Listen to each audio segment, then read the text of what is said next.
Welcome to TNPSC general studies. இன்றைக்கி நம்ம பார்க்க போகிற டாபிக் என்னென்னா advent of Europeans, modern Indian ஹிஸ்ட்ரியோட ஃபர்ஸ்ட் டாபிக் அப்படின்னே சொல்லலாம். இந்த டாப்பிக்கில் நம்ம என்னெல்லாம் கவர் பண்ண போகிறோன்னா, யூரோப்பியன்ஸ் வந்து எந்த காரணத்துக்காக இந்தியாவுக்குள்ளே வந்தாங்க, அதனால் என்னென்ன விதமான மாற்றங்கள்லாம் நடந்துச்சு, இந்தியன் பாலிட்டியில் என்ன மாதிரியான மாற்றங்கள், அதுக்கப்புறம் இந்தியன் பீப்புள்கிட்ட என்ன மாதிரியான சேஞ்சஸ் நடந்துச்சு யூரோப்பியன்ஸோட வருகையினால். ஸோ இந்த மாதிரி விஷயங்கள்லாம் நம்ம பார்க்க போகிறோம். இந்த டாப்பிக்கு நான் ரெஃபர் பண்ண புக்ஸ் என்ன அப்படின்னா, ப்ரைமரி சோர்ஸஸ், அதாவது முக்கியமான சோர்ஸ் என்னென்னு பார்த்தீங்கன்னா 8th ஸ்டாண்டர்ட் ஸ்கூல் புக், அப்புறம் 11th ஸ்டாண்டர்ட் ஸ்கூல் புக், நம்ம தமிழ்நாடு ஸ்கூல் டெக்ஸ்ட் புக் தான். தென் ஸ்பெக்ட்ரம் புக்கை வந்து ரெஃபர் பண்ணேன். ஓகே, ஸ்பெக்ட்ரம் புக் வந்து ரெஃபரன்ஸ் அப்படிங்கிற பேர்லேயே இருக்குது, அது ரெஃபர் பண்ணிக்கலாம். ஓகே, ஸோ இங்கே பேசிக் என்ன அப்படின்னு பார்த்தீங்கன்னா ஸ்கூல் புக் தான். இந்த ஸ்கூல் புக் முடிக்காமல் நீங்கள் எந்த ரெஃபரன்ஸ் மெட்டீரியலும் பார்க்க வேண்டாம். ஸோ ஸ்கூல் புக் தரவு பண்ணிடலாம். யூபிஎஸ்சி ப்ரிப்பேர் பண்ணுறவங்க என்சிஆர்டி படிச்சிருப்பீங்க. நான் இங்கே வந்து நிறைய சோர்ஸ் போட்டு எடுத்து கன்ஃபியூஸ் பண்ண விரும்பலை. ஸோ அதனால தான் ஒரே ஒரு source 12th standard 11th standard 8th standard Tamil Nadu school book plus spectrum புக்கை ரெஃபரன்ஸ்க்கு எடுத்துக்கிட்டேன். நீங்கள் யூபிஎஸ்சி ப்ரிப்பேர் பண்ணுறவங்களா இருந்தீங்கன்னா கண்டிப்பாக என்சிஆர்டி படிங்க, அது மஸ்ட்டு. நியூ என்சிஆர்டிஸ் முடிச்சிட்டிங்க அப்படின்னா ஓல்டு என்சிஆர்டியை பாருங்கள், மேபி இதில் இல்லாத ஃபேக்ட் அதில் இருக்கும். ஏன்ஷியன்ட் அண்ட் மிடிவலுக்கு ஸ்கூல் புக் மெட்டீரியல் போதும் அப்படின்னு சொல்லியிருந்தேன். பட் மாடர்ன் இந்தியன் ஹிஸ்ட்ரிக்கு கொஞ்சம் நம்ம ப்ராடாக படிக்க வேண்டியது இருக்கும். ஏன்னா இது வந்து ஒரு பெரிய போர்ஷன். யூபிஎஸ்சியில் 100 கொஷின்ஸ் கேட்குறாங்க அப்படின்னா அதில் 16 to 18 கொஷின்ஸ் வந்து ஹிஸ்ட்ரி பேஸ்டாக இருக்கும். அதில் 12+ கொஷின்ஸ் வந்து மாடர்ன் இந்தியா ஹிஸ்ட்ரியாக இருக்கிறதுக்கு நிறைய வாய்ப்பு இருக்குது. ஸோ இது வந்து ரொம்ப இம்பார்ட்டண்டான டாபிக். நம்ம ரஷ் பண்ணி வேகமாக முடிக்கணும் அப்படிங்கிற அவசியம் நமக்கு இல்லை. ஸோ அதனால் நம்ம என்ன பண்ணலாம் அப்படின்னா கொஞ்சம் பொறுமையாக போகலாம். ஏன்னா அரைகுறையாக ஒரு தடவை படிச்சுட்டு 2-3 தடவை திருப்பி அதே மாதிரி பார்க்குறதுக்கு ஒரு தடவை ஸ்லோவாக உருப்படியாக படிக்கும்போது நமக்கு கண்டென்ட் வந்து ஞாபகம் இருக்கும். ஏன்னா நம்ம இந்த ஒரு எக்ஸாம் மட்டும் ப்ரிப்பேர் பண்ணுறது கிடையாது, ஒரு வருஷம் படித்து எழுதி முடிச்சுட்டு பாஸ் பண்ணிட்டு போகிற விஷயம் இது கிடையாது. நமக்கு எக்ஸாம் கிளிக் ஆகிற வரைக்கும் நம்ம இந்த கண்டென்ட் எல்லாமே ஞாபகம் வச்சுக்கணும் இல்லையா?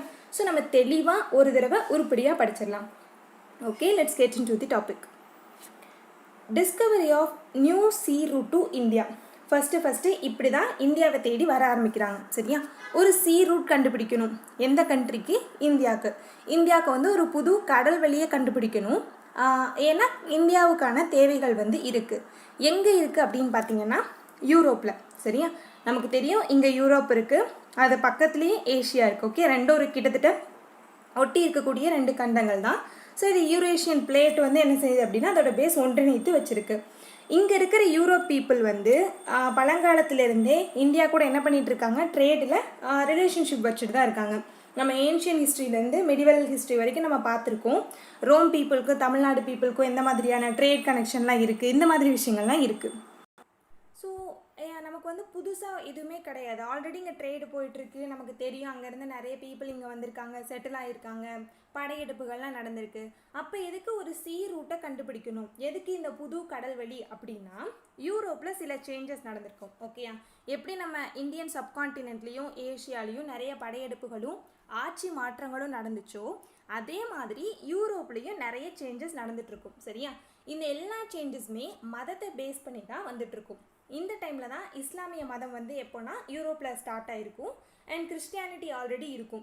இந்த 2 மதங்களுக்கும் கொஞ்சம் சண்டை வர மாதிரி இருக்கும். சரியா, ஏன்னா ஃபஸ்ட்டு எல்லா சண்டைகளுமே இப்படி தான் ஸ்டார்ட் ஆச்சு. என் கடவுள் பெருசா, உன் கடவுள் பெருசா அப்படிங்கிற மாதிரியான ஒரு விஷயத்தை பேஸ் பண்ணி தான் ஸ்டார்ட் ஆச்சு. ஸோ இங்கே யூரோப்பில் என்ன நடக்குதுன்னா, அரேபியர்கள் இருக்காங்க இல்லையா, அரப் பீப்புள் வந்து அவங்க வந்து எழுச்சி பெறுறாங்க, அவங்களுக்கு பவர் கிடைக்குது. ஸோ அவங்க என்ன பண்ணுறாங்க, ஆல்ரெடி எக்ஸிஸ்டண்ட்டில் இருக்கக்கூடிய ரோமன் எம்பையரை வந்து வீழ்த்துறாங்க. சரியா, இது யூரோப்பில் நடந்துகிட்ருக்கு. So decline of Roman empire எந்த டைமில் அப்படின்னு பார்த்தீங்கன்னா 7th centuryயில். இந்த டைமில் ரோமன் எம்பையர் வீழ்ச்சி அடையுது. அரப் வந்து என்ன பண்ணுறாங்க அப்படின்னா எழுச்சி அடைகிறாங்க. அவங்க வந்து என்ன பண்ணுறாங்க, பர்டிகுலர்லி 2 பிளேஸில் டாமினண்ட்டாக இருக்காங்க. எங்கன்னா ஈஜிப்த் அண்ட் பர்ஷியா. சரியா, இது ஏஷியாவில் இருக்குது, இது ஆஃப்ரிக்காவில் இருக்குது. ஸோ இந்த மாதிரி பெர்ஷியா அப்படிங்கும் போது ஈரான்னு சொல்லுவோம். இது வந்து எப்படின்னா கரெக்டாக ஒரு மிடில் ஈஸ்ட் கண்ட்ரியில் இருக்குது இல்லையா, இங்கே இருக்குது. இங்கே இருக்கக்கூடிய கண்ட்ரிஸ் தான் என்ன, ஈரான், ஈராக், இந்த மாதிரியான பகுதிகள். தென் இது ஆஃப்ரிக்கா. ஓகேயா, இந்த இடத்துல தான் என்ன இருக்குது, இந்த ஈஜிப்த் அப்படிங்கிற பகுதி இருக்குது. அரேபியர்கள் அப்படிங்கிறவங்க யார், கிட்டத்தட்ட இந்த எல்லா பகுதியும் சேர்ந்தவங்க தான். இது இப்போ தான் இந்த மாதிரியான தனித்தனி கண்ட்ரிகளாக இருக்குது. பட் ஹிஸ்ட்ரியை பொறுத்த வரைக்கும் இதெல்லாம் ஜஸ்ட் ஒரு பிளேஸ், இங்கே அரேபியர்கள் இருக்கிறாங்க, அவ்வளோதான். ஸோ இந்த பீப்புள் என்ன பண்ணுறாங்க அப்படின்னா இருக்கக்கூடிய இந்த எல்லா பகுதிகளையுமே கட்டுப்படுத்துகிறாங்க. குறிப்பாக இங்கே வரைக்கும் அவங்களோட டாமினேஷன் தான் அதிகமாக இருக்குது. ஸோ இது டர்க்கி. இங்கே டர்க்கியில் இருக்கக்கூடிய பீப்புள் என்னென்னு சொல்லுவாங்க, டர்க்ஸ் அப்படின்னு சொல்லுவாங்க. இங்கே இருக்கக்கூடிய எம்பையர் தான் என்னென்னு சொல்லுவாங்க அப்படின்னா ஆட்டோமான் எம்பையர். அங்கே இருக்கக்கூடிய பேரரசோட ஒரு பேர். நம்ம Mauryan empire, Gupta dynasty, Maratha empire, Vijayanagara empire சொல்கிறோம் இல்லையா. ஸோ அதே மாதிரி அங்கே இருக்கக்கூடிய ஒரு டினாசிட்டி இல்லை ஒரு எம்பையர் தான் என்ன ஆட்டோமான் எம்பையர் அப்படின்னு சொல்லுவாங்க. ஸோ இவங்க கிட்ட தான் இப்போ பவர் இருக்குது. ஸோ பவர் மோஸ்ட்லி எங்கே இருக்குது அப்படின்னா இந்த பிளேஸில் தான். ஸோ இதனால் என்ன பிரச்சனை அப்படின்னா இவங்க இந்த எல்லா இடத்தையும் கண்ட்ரோல் பண்ண ஆரம்பிச்சிட்டாங்க. இந்த இருக்குது பார்த்திங்கன்னா இஸ்தான்புல். இதுதான் ரொம்ப ரொம்ப சென்சிட்டிவான ஒரு இடம். யூரோப்லேருந்து ஏஷியாவுக்கு போகணும் அப்படின்னா இந்த இடத்த தாண்டி தான் போகணும். இது ஆக்சுவலி ஒரு சி ரூட், சரியா. மற்றபடி போக முடியாதா? அந்த பக்கம் தான் வழி இருக்குது. யூரோப்லேருந்து ஏஷியாவுக்கு இது மட்டும்தான் வழி வர முடியுமா அப்படின்னு நீங்கள் கேட்கலாம். நல்லா யோசித்து பாருங்கள். ஒரு 1000 வருஷத்துக்கு முன்னாடி டெக்னாலஜி அந்தளவுக்கு வளர்ச்சி இல்லாத ஒரு காலகட்டத்தில் ஷிப் பில்டிங்கோ நேவிகேஷனோ அந்தளவுக்கு வளர்ச்சி அடைஞ்சிருக்காது இல்லையா. ஸோ அதனால் அப்படிப்பட்ட ஒரு டைமில் ரிஸ்கியாக சி ரூட்டை கண்டுபிடிக்கிறது அப்படிங்கிறது ரொம்ப கஷ்டமான ஒரு விஷயம். ஸோ ஆல்ரெடி பழக்கத்தில் இருந்த வழியாக தான் போகிறாங்க. அதுவும் பக்கத்தில் ஒட்டி போவாங்க, சரியா. கண்டங்களை விட்டு விலகி போக மாட்டாங்க. அந்த கோஸ்ட்டை ஒட்டியே போயிட்டுருப்பாங்க. ஸோ இந்த வழியாக தான் என்ன நடக்குது, கடல் வழி பயணம் அப்படிங்கிறது நடந்துகிட்ருக்கு. தென் இதுக்கப்புறம் தரைவழி மூலமாக என்ன செய்வாங்க, ஏஷியன் பிளேசஸை வந்து ரீச் பண்ணுவாங்க.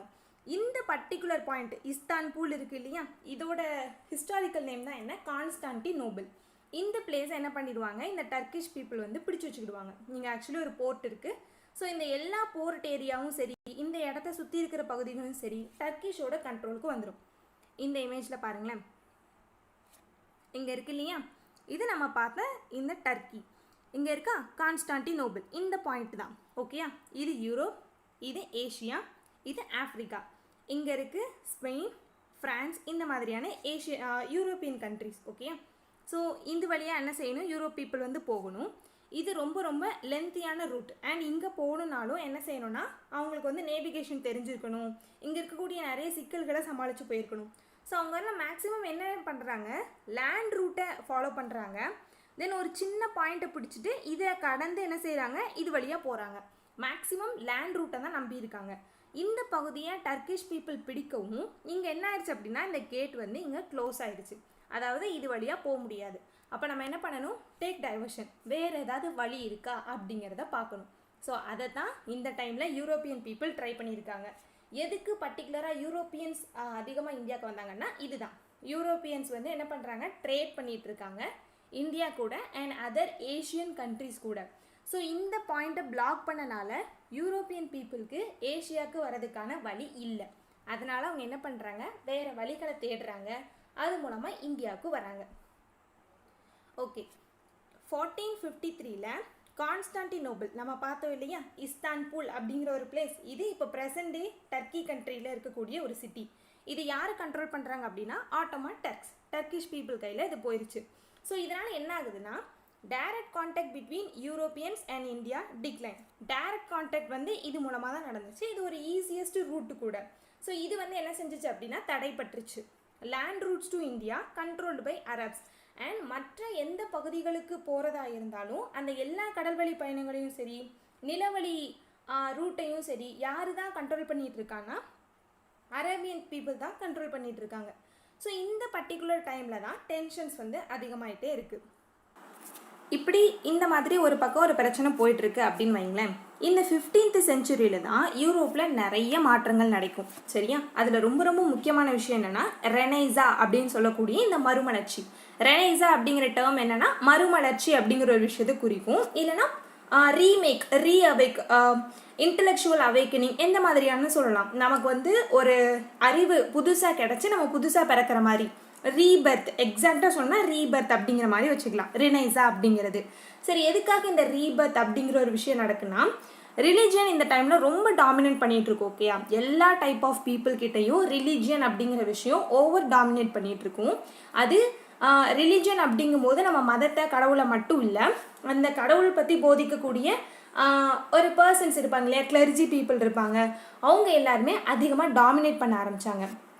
ஸோ இந்த இடத்துல மக்கள் வந்து என்ன பண்ணுறாங்க அப்படின்னா, நீங்கள் கஷ்டப்படுறீங்க, நீங்கள் ஏழையாக இருக்கீங்க, உங்களால் ஒரு சாதாரண வாழ்க்கையை வாழ முடியல, அந்தளவுக்கு உங்களுக்கு இயலாமை இருக்குது அப்படின்னா நீங்கள் முன் ஜென்மத்தில் பண்ண பாவங்கள் தான், கடவுள் உங்களை தண்டிக்கிறாரு, நீங்கள் மேலேயே வரக்கூடாது அப்படின்னு நினைக்கிறாரு. இந்த மாதிரியான ஒரு மதம் சார்ந்து அவங்களோட நிலைமையை வந்து சப்ரஸ் பண்ணிகிட்டு இருக்காங்க. யார் அப்படின்னா உயர்தட்டில் இருக்கக்கூடிய பீப்புள். ஸோ இந்த மாதிரி விஷயங்களை எதிர்த்து சயின்ஸை நம்பியிருக்க பீப்புள் வந்து கொஷின் கேட்குறாங்க, கடவுள் இருக்காரா, மதம்ங்கிறது இருக்கா. ஸோ ரெனேசா அப்படின்னு பொறுத்த வரைக்கும் ரிலிஜன் விசஸ் சயின்ஸ் இந்த மாதிரி வச்சுக்கலாம், சரியா. ஸோ இப்படி வரும்போது மக்கள் வந்து என்ன செய்ய ஆரம்பிச்சிட்டாங்க அப்படின்னா கொஷின் கேட்க ஆரம்பிச்சிட்டாங்க. நமக்கு வந்து இந்த மாதிரிலாம் எதுவும் கிடையாது, நம்ம என்ன வேணால் பண்ணலாம், மனுஷனுக்கு வந்து வாழ்க்கை அப்படிங்கிறது அனுபவிக்கிறது தான் கொடுத்துருக்காங்க அப்படின்னு சொல்லிட்டு இந்த மாதிரியான மதம் சம்மந்தப்பட்ட எல்லா பிடிகள்லேருந்து வெளிவந்துட்டு கேள்விகள் கேட்க ஆரம்பித்தாங்க. கேள்விகள் கேட்க ஆரம்பிக்கும் போது என்னாகும், புதிய கண்டுபிடிப்புகள் உருவாகும். அப்படி இருக்கும்போது இந்த டைமில் இருந்த யூரோப்பியன் கிங்ஸ் என்ன பண்ணுறாங்கன்னா, புது இடங்களுக்கு போங்க, புது பிளேசஸை கண்டுபிடிங்க அப்படின்னு சொல்லிட்டு பீப்புளை என்கரேஜ் பண்ணுறாங்க. ஸோ புது இடங்களுக்கு போகணும், புது பீப்புளை கண்டுபிடிக்கணும், அதுவும் இந்த மாதிரி பெரிய கடலில் பயணம் செஞ்சு போகணும் அப்படின்னா நமக்கு என்ன இருக்கணும், நல்ல அட்வான்ஸ்டு டெக்னாலஜி இருக்கக்கூடிய கப்பல்கள் வேணும் அண்ட் நேவிகேட்டர்ஸ் வேணும். எந்த வழியில் போகணும் அப்படிங்கிறலாம் அவங்களுக்கு தெரியணும் இல்லையா. ஸோ இந்த மாதிரியான விஷயங்கள்லாம் என்ன ஆகுதுன்னா அதிகமாகிட்டே இருக்குது. இது ஃபஸ்ட்டு விஷயம், ரெனேசா அப்படிங்கிறது யூரோப்பில் நடந்திருக்கும். ரெண்டாவது விஷயம் என்ன அப்படின்னா அக்ரேரியன் ரெவல்யூஷன் நடக்கும். அக்ரேரியன் அப்படின்னு சொல்லும் போதே நமக்கு தெரியும், அந்த வேர்ட்லேருந்தே தெரியுது, அது என்ன ஒரு விவசாயம் சார்ந்த ஒரு புரட்சி, சரியா. அக்ரேரியன் ரெவல்யூஷன் வந்து நடக்கும், உற்பத்தி அதிகமாகும். ஸோ அவங்க உற்பத்தி பண்ண பொருட்களை என்ன செய்யணும், விற்கிறதுக்கு மார்க்கெட்ஸ் வேணும். அதிகப்படியான சர்ப்ளஸ் என்கிட்ட இருக்குது, அந்த சர்ப்ளஸை விற்கிறதுக்கு எனக்கு என்ன தேவை அப்படின்னா ஒரு மார்க்கெட்ஸ் தேவை. ஏன்னா அங்கே கொண்டு போய் தான் நான் விளைவிச்ச பொருட்கள்லாம் கொடுத்து நான் காசாக்க முடியும். இது ரெண்டாவது விஷயம். மூணாவது விஷயம் என்ன அப்படின்னா இண்டஸ்ட்ரியல் ரெவல்யூஷன். மிஷின்ஸ் வந்து அதிக அளவில் உருவாக ஆரம்பிக்கும். ஸோ ப்ரொடக்ஷனும் அவங்கக்கிட்ட அதிகமாக இருக்குது, அதை செய்யறதுக்கான மிஷினரியும் அவங்கக்கிட்ட வந்துருச்சு. ஸோ என்ன ஆகும்னா யூரோப் வந்து டெவலப் ஆக ஆரம்பிக்கும். இப்போ அவங்களுக்கு என்ன தேவை, அவங்க ப்ரொடக்ஷன் பண்ண குட்ஸை வந்து விற்கிறதுக்கு மார்க்கெட்ஸ் தேவை. ஸோ இந்த காரணங்கள் இருக்குது. இதனால தான் என்ன செஞ்சாங்க, புது புது லேண்டை வந்து கண்டுபிடிக்க ஆரம்பித்தாங்க. ஏன்னா நம்ம கண்டுபிடிச்ச உற்பத்தி பண்ண பொருட்களை வந்து வேறு பிளேஸில் கொண்டு போய் விற்கலாம், நமக்கு அந்த இடத்துல மார்க்கெட் கிடைக்கும் விற்கிறதுக்கு அப்படிங்கிற ஒரு தாட். இது வந்து கொஞ்சம் கொஞ்சமாக தான், சரியா, அட் அ டைமில் எதுவுமே நடக்கலை. ஃப்ரம் 15th செஞ்சுரியிலேருந்து 17th செஞ்சுரி வரைக்கும் ஒரு கிராஜுவலாக ஒரு சேஞ்ச் வந்து என்ன செஞ்சிட்ருக்கு, நடந்துக்கிட்டே இருக்குது. இது யூரோப்பியன் கண்டிஷன், சரியா. ஃபுல்லாக எக்கனாமிக் டெவலப்மெண்ட். ஸோ இது நம்ம கையில் காசு நிறைய இருக்குது அப்படின்னா நமக்கு என்ன தேவைப்படும், புது புது தேவைகள் வரும் இல்லையா. நம்ம என்ன செய்வோம், சாதாரணமாக உடுத்திட்டுருக்கோம் அப்படின்னா கொஞ்சம் லக்ஸரியான குட்ஸ் ஏதாவது வாங்கி, காட்டன்லேருந்து பட்டுப்புடவை வாங்குவோம், நார்மலாக பைக் வச்சுருக்கோம் அப்படின்னா கார் வாங்குவோம். ஸோ இந்த மாதிரி லக்ஸரி குட்ஸை வந்து பீப்புள் வாங்கணும் அப்படின்னு நினைக்கிறாங்க. அதனால் என்ன பண்ணுறாங்கன்னா அவங்களோட உணவு முதற்கொண்டு என்ன ஆகுதுன்னா ஆடம்பரமாகுது, சரியா. ஸோ இந்த டைமில் தான் பீப்புளுக்கு ஸ்பைசஸ் வந்து அதிகமாக தேவைப்படுது, இறைச்சி அதிகமாக அவங்க வந்து சாப்பிட ஆரம்பிக்கிறாங்க. ஸோ அந்த மாதிரியான உணவுகளுக்கு ஸ்பைசஸ் தேவைப்படுது. அந்த ஸ்பைசஸ் எங்கே கிடைக்கும் அப்படின்னா இந்தியாவில், எஸ்பெஷலி மலபார் கோஸ்ட்லேயும் இந்தோனேஷியன் ஐலாண்ட்ஸ் இருக்குது இல்லையா, அங்கேயும் கிடைக்கும். ஸோ இந்த எல்லா தேவைகளையும் பூர்த்தி பண்ணணும்னா அவங்க யூரோப்லேருந்து ஏஷியாவுக்கு வரணும், பர்டிகுலர்லி இந்தியாவுக்கு வரணும். ஏன்னா யூரோப் இந்த பக்கம் சவுத் ஈஸ்ட் கண்ட்ரிஸ் இருக்குது, சென்டரில் இதை கனெக்ட் பண்ணுற மாதிரி என்ன சப்கான்டினென்ட் இருக்குது அப்படின்னா இந்தியா இருக்குது. ஸோ இது வந்து ஒரு ஜங்ஷன் மாதிரி இல்லையா, இங்கே வந்துட்டு இங்கேருந்து அந்த பக்கம் போய்க்கலாம். அந்த மாதிரி லேண்ட் ரூட் வழியாக போனால் ஈஸி, சி ரூட் எடுத்தோம் அப்படின்னா கஷ்டம். அதனால் இந்தியாவுக்கு வரணும் அப்படின்னு சொல்லிட்டு எல்லாருமே நினைக்கிறாங்க. அண்ட் இந்தியாவுக்கும் நிறைய ஸ்பெஷலான விஷயங்கள்லாம் இருக்குது, அதை வர வர பார்க்கலாம். இது ஆட்டோமன் எம்பையரோட கண்ட்ரோல் எந்த இடங்கள்லாம் இருந்திருக்கு அப்படின்னு சொல்லிட்டு பாருங்களேன். ஆக்சுவலி அவங்க டர்க்கி இங்கே தான் இருக்காங்க இல்லையா. ஸோ இங்கேருந்து எல்லா பகுதிகளும் கிட்டத்தட்ட இங்கே இருக்கக்கூடிய எல்லா ரீஜனும் என்ன செஞ்சுருக்காங்க, கண்ட்ரோலில் வச்சுருக்காங்க. இங்கே தான் ரொம்ப ரொம்ப சென்சிட்டிவான போர்ட்ஸ்லாம் இருக்குது, ஓகேயா. சூயஸ் கால்வாய் நம்ம வந்து இப்போது ரீசெண்டாக கூட நியூஸில் அடிக்கடி கேள்விப்பட்டுருக்கோம். Mediterranean Sea, Caspian Sea, Persian Gulf, Red Sea, இந்த மாதிரி முக்கியமான எல்லா ஜாயின் பண்ணக்கூடிய இடங்களும் என்ன செய்யுது அப்படின்னா இந்த இடத்துல தான் இருக்குது. ஸோ இந்த எல்லா பகுதியோட கண்ட்ரோலும் யார்கிட்ட இருக்குது, அரப்ஸ் கிட்ட இருக்குது. அரப்ஸ் பீப்புள் யார், முஸ்லிம்ஸ், ஓகே. அவங்க வந்து இஸ்லாமிய மதத்தை சேர்ந்தவங்க. யூரோப்பியன்ஸ் யார் அப்படின்னா கிறிஸ்டியன்ஸ் பீப்புள், ஓகேயா. ஸோ இது வந்து மத அடிப்படையிலே அவங்களுக்குள்ள வேற்றுமை இருக்கிறனால இந்த பொலிட்டிக்கல் இந்த பொலிட்டிக்கல் ரீதியாக அவங்க எடுத்த ஆக்ஷன் வந்து எப்படி ஆகுதுன்னா அவங்களோட ரிலீஜியஸ் சென்டிமெண்ட்டை அட்டாக் பண்ணுற மாதிரி ஆகுது. அதாவது அவங்க என்ன நினைக்கிறாங்க, அரப் பீப்புளை வந்து முறியடிக்கணும் அப்படின்னு நினைக்கல, அந்த இஸ்லாமிய மதத்தை பின்பற்றுறவங்கள முறியடிக்கணும் அப்படின்னு நினைக்கிறாங்க. ஏன்னா அவங்களுக்கு பேசிக்காக அவங்க வேறு பீப்புள் அப்படி தானே. ஸோ இந்த மைண்ட் செட்டில் இருக்கிறாங்க. அண்ட் இவங்களுக்கு மேஜராக இன்னொரு கடுப்பு என்ன அப்படின்னா, எல்லா முக்கியமான ட்ரேட் ரூட்டையும் அரப்ஸ் தான் கண்ட்ரோல் பண்ணிகிட்டு இருக்காங்க. அப்போ இவங்க இது வழியாக போகணுன்னா என்ன செய்யணும், அவங்களுக்கு அதிக அளவில் வரி செலுத்தணும். ஸோ ஆட்டோமேட்டிக்காக காசை யார்கிட்ட கொட்டுற மாதிரி இருக்கும், அரப் பீப்புள் கிட்ட கொட்டுற மாதிரி இருக்கும். அதனால் யூரோப்பியன் பீப்புள் எல்லாருமே என்ன செய்கிறாங்க, இவங்கள வெறுக்கிற மாதிரியும் சரி, வேறு புது ரூட்டை கண்டுபிடிக்கணும் அப்படிங்கிற ஒரு ஆர்வத்தோடையும் சரி, வேகமாக என்ன செய்கிறாங்க, ஒரு புது ரூட்டை கண்டுபிடிக்கிறதுக்கான ஸ்டெப்ஸ் எல்லாம் எடுத்துகிட்டு இருக்காங்க. ஸோ இந்த மாதிரி யூரோப்பில் சிச்சுவேஷன் இருக்குது. இப்போது இந்த டைமில் தான் என்ன பண்ணுறாங்க, 2 பெரிய கண்ட்ரிஸ் வந்து இருக்குது. ஓகேயா, எங்கள் யூரோப்பில் அந்த டைமில் கொஞ்சம் எமர்ஜ் ஆகிட்டு இருக்கிற ஒரு 2 பெரிய கண்ட்ரிஸ், அதுதான் என்ன, Spain and Portugal. Spain and Portugal. Okay, இந்த 2 கண்ட்ரிஸும் என்ன பண்ணுறாங்க, நம்ம 2 பேரும் என்ன பண்ணலாம், ஒரு புது லேண்ட் ரூட், ஒரு சி ரூட்டை வந்து கண்டுபிடிக்கலாம் இந்தியாவுக்கு போகிறதுக்கு அப்படின்னு சொல்லிட்டு ஒரு ட்ரீட்டி போடுறாங்க. ஓகே, ஒரு ஒப்பந்தம் போடுறாங்க. அது என்ன அப்படின்னா ட்ரீட்டி ஆஃப் டார்டெசிலாஸ். இந்த ட்ரீட்டி படி என்னென்னா, அட்லாண்டிக் ஓஷன் இருக்குது இல்லையா, அது வழியாக ஒரு கோடு போட்டுக்கிறாங்க. இது யூரோப், இது north America, south America, Africa, இங்கே ஏஷியன் கண்ட்ரிஸ் இருக்குது. நமக்கு இது தெரியும், இது வேர்ல்டு மேப். இங்கே நடுவில் அட்லாண்டிக் ஓஷன் இருக்குது. இது நடுவில் ஒரு கோடு போட்டுட்டு அவங்க என்ன சொல்கிறாங்க, ஈஸ்ட் பக்கம் இருக்கிற எல்லா பகுதிகளுக்கும் நான் போகிறேன் அப்படின்னு சொல்லிட்டு போர்ச்சுகல் சொல்லுது. வெஸ்ட் பக்கம் இருக்கக்கூடிய எல்லா பகுதிகளுக்கும் நான் போகிறேன் அப்படின்னு சொல்லிட்டு ஸ்பெயின் சொல்லுது. ஓகே, அவங்களே பிரிச்சுக்கிறாங்க. நாங்கள் வந்து புது லேண்டை வந்து கண்டுபிடிக்க போகிறோம் அப்படின்னு சொல்லிட்டு பிரிச்சுட்டு 2 பேரும் 2 டைரக்ஷனை வந்து எடுத்துக்கிறாங்க. நாங்கள் இந்த பக்கம் போகிறோம், நீங்கள் அந்த பக்கம் போங்க அப்படின்னு சொல்லிட்டு ஸ்பெயின் அண்ட் போர்ச்சுகல் வந்து ஒரு அக்ரிமெண்ட் போட்டுக்கிறாங்க. அதுதான் ட்ரீட்டி ஆஃப் டார்டெசிலாஸ். ஓகே, இதுபடி தான் ஸ்பெயின் நாட்டை சேர்ந்த கொலம்பஸ் என்ன பண்ணுவார், மேற்கு பகுதி நோக்கி போவார். அப்படி போகும்போது கண்டுபிடிச்ச லேண்ட் தான் என்ன, இந்த அமெரிக்கா அப்படின்னு சொல்லக்கூடிய பிளேஸ். இது நம்ம வந்து கேள்விப்பட்டிருப்போம். இந்த பக்கம் போர்ச்சுகல் பீப்புள் இருக்காங்க இல்லையா, இங்கே தான் என்ன பண்ணுறாங்க, பார்த்தலோமியோ டயஸ், வாஸ்கோடகாமா, இவங்கெல்லாம் என்ன செய்கிறாங்க, ட்ராவல் பண்ணுறாங்க. இவங்க தான் என்ன பண்ணுறாங்க, தென் இந்தியாவுக்கான சி ரூட்டை வந்து கண்டுபிடிக்கிறாங்க. ஸோ இவங்கள ஃபாலோ பண்ணி தான் மற்ற யூரோப்பியன் கண்ட்ரிஸும் என்ன பண்ணுறாங்க, இந்தியாவுக்குள்ளே வராங்க. இதுதான் அந்த டைமில் இருந்த யூரோப் பீப்புளோட கண்டிஷன்.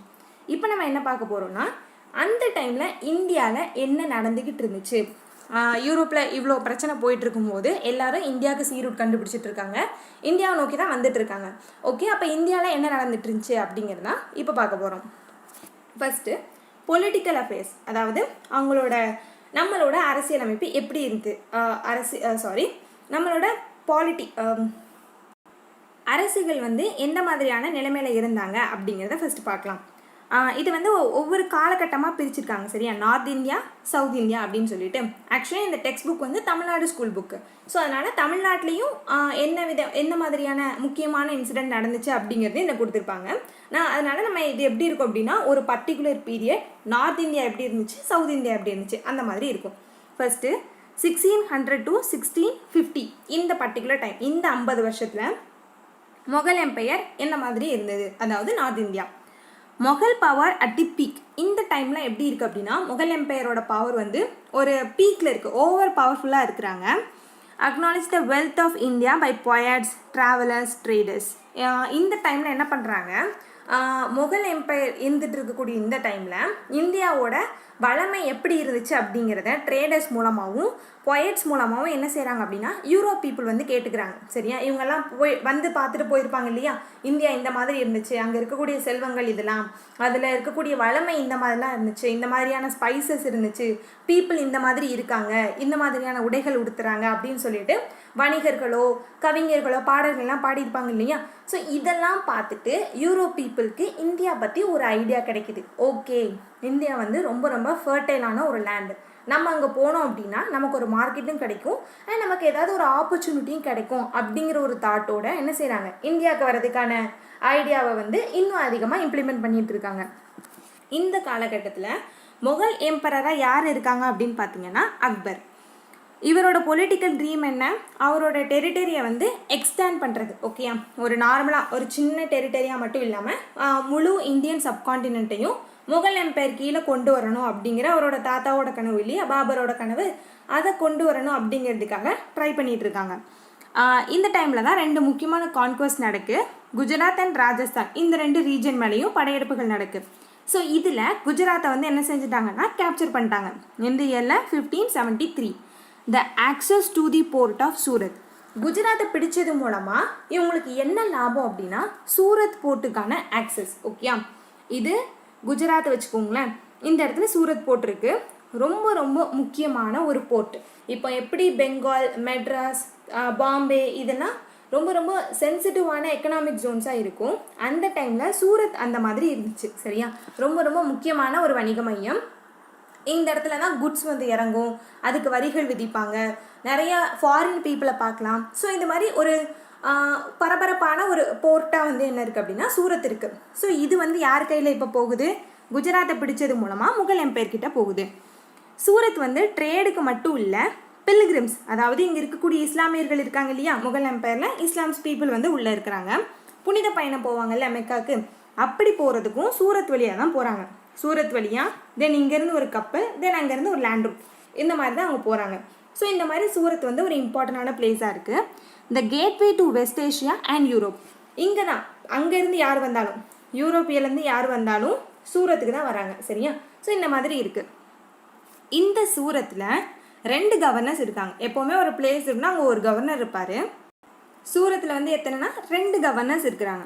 ஒரு கவர்னர் சிட்டிக்கு, இன்னொரு கவர்னர் அங்கே இருக்கக்கூடிய கோட்டைக்கு. சரியா, இந்த கேசல் வந்து எங்கே இருக்குது அப்படின்னா தப்தி நதியோட கரையில் இருக்குது. சரியா, இது எதுக்கு அப்படின்னா அந்த சிட்டியை பாதுகாக்கிற மாதிரி. கேசல் அப்படிங்கிறது கோட்டை அப்படின்னு நம்ம எடுத்துக்க முடியாது, அது ஒரு மிலிட்ரி கேம்ப் மாதிரி வச்சுக்கோங்களேன். வேறு யாராவது வந்து தாக்குறாங்க அப்படி இல்லைன்னா அந்த சிட்டியோட பாதுகாப்புக்காக இந்த மாதிரி கூட வச்சுக்கலாம். ஸோ இது வந்து தப்தி நதிக்கரையில் இருக்குது. இது சிட்டியோட கவர்னர். இது வந்து கேசல் கவர்னர் என்ன பண்ணுவார், அந்த கேசலை வந்து பார்த்துப்பாரு. வேறு ஏதாவது த்ரெட் வர்ற மாதிரி இருந்துச்சு அப்படின்னா உடனே அதுக்கான ஆக்ஷன்ஸ் எடுப்பாங்க. சிட்டியில் இருக்கக்கூடிய கவர்னர் என்ன பண்ணுவாங்கன்னா அதோட சிவில் அஃபேர், அங்கே என்ன பிரச்சனை நடந்தாலும் அதை பார்த்துப்பாங்க. அண்ட் அங்கே இருக்கக்கூடிய வரியை கலெக்ட் பண்ணி கவர்மெண்ட் கொடுக்கறதும் அவரோட வேலை. Tried to conquest beyond Bihar. இந்த பக்கம் வெஸ்ட் பக்கம் என்ன செஞ்சாச்சு, பிடிச்சாச்சு குஜராத்தையும் ராஜஸ்தானையும். ஸோ இப்போ என்ன பண்ணுறாங்க அப்படின்னா ஈஸ்ட் பக்கம் திரும்புகிறாரு. பீகாருக்கு அப்புறம் பின்னாடி இருக்கக்கூடிய பெங்கால் பகுதிகளையும் நார்த் ஈஸ்ட் பகுதியும் பிடிச்சி முகல் எம்பையரோட ஜாயின் பண்ணணும் அப்படின்னு சொல்லிட்டு நினைக்கிறாரு. But Bengal became subah under Jahangir. But Bengal வந்து எப்போ முகல் எம்பையர் கீழே வருது அப்படின்னா ஜஹாங்கீரோட பீரியடில் தான் வருது. சரியா, அக்பர் வந்து ட்ரை பண்ணாங்க பட் முடியலை. ஜஹாங்கீரோட காலகட்டத்தில் தான் பெங்கால் வந்து முகல் எம்பையர் கீழே வருது. Revenue system under Todarmal, a unified system of governance and revenue collection throughout the empire. நம்ம வந்து இங்கிலீஷ் பீப்புள் வந்து தான் என்ன செஞ்சாங்க, இந்தியா வந்து கன்சாலிடேட் பண்ணாங்க அப்படின்னு சொல்லிட்டு சொல்லுவோம் ஒரு ஃபேக்டாக. பட் அதுக்கு முன்னாடியே முகல் எம்பையர் என்ன பண்ணியிருக்காங்கன்னா ஆல்மோஸ்ட் என்ன செஞ்சுட்டாங்க, இந்தியன் சப்கான்டினென்ட்டில் இருக்கக்கூடிய எல்லா பகுதிகளையுமே அட்மினிஸ்ட்ரேஷன் மூலமாகவும் சரி, ரெவன்யூ சிஸ்டம் மூலமாகவும் சரி ஒருங்கிணைச்சிட்டாங்க. ஸோ அதுக்காக தான் இந்த பாயிண்ட்டு.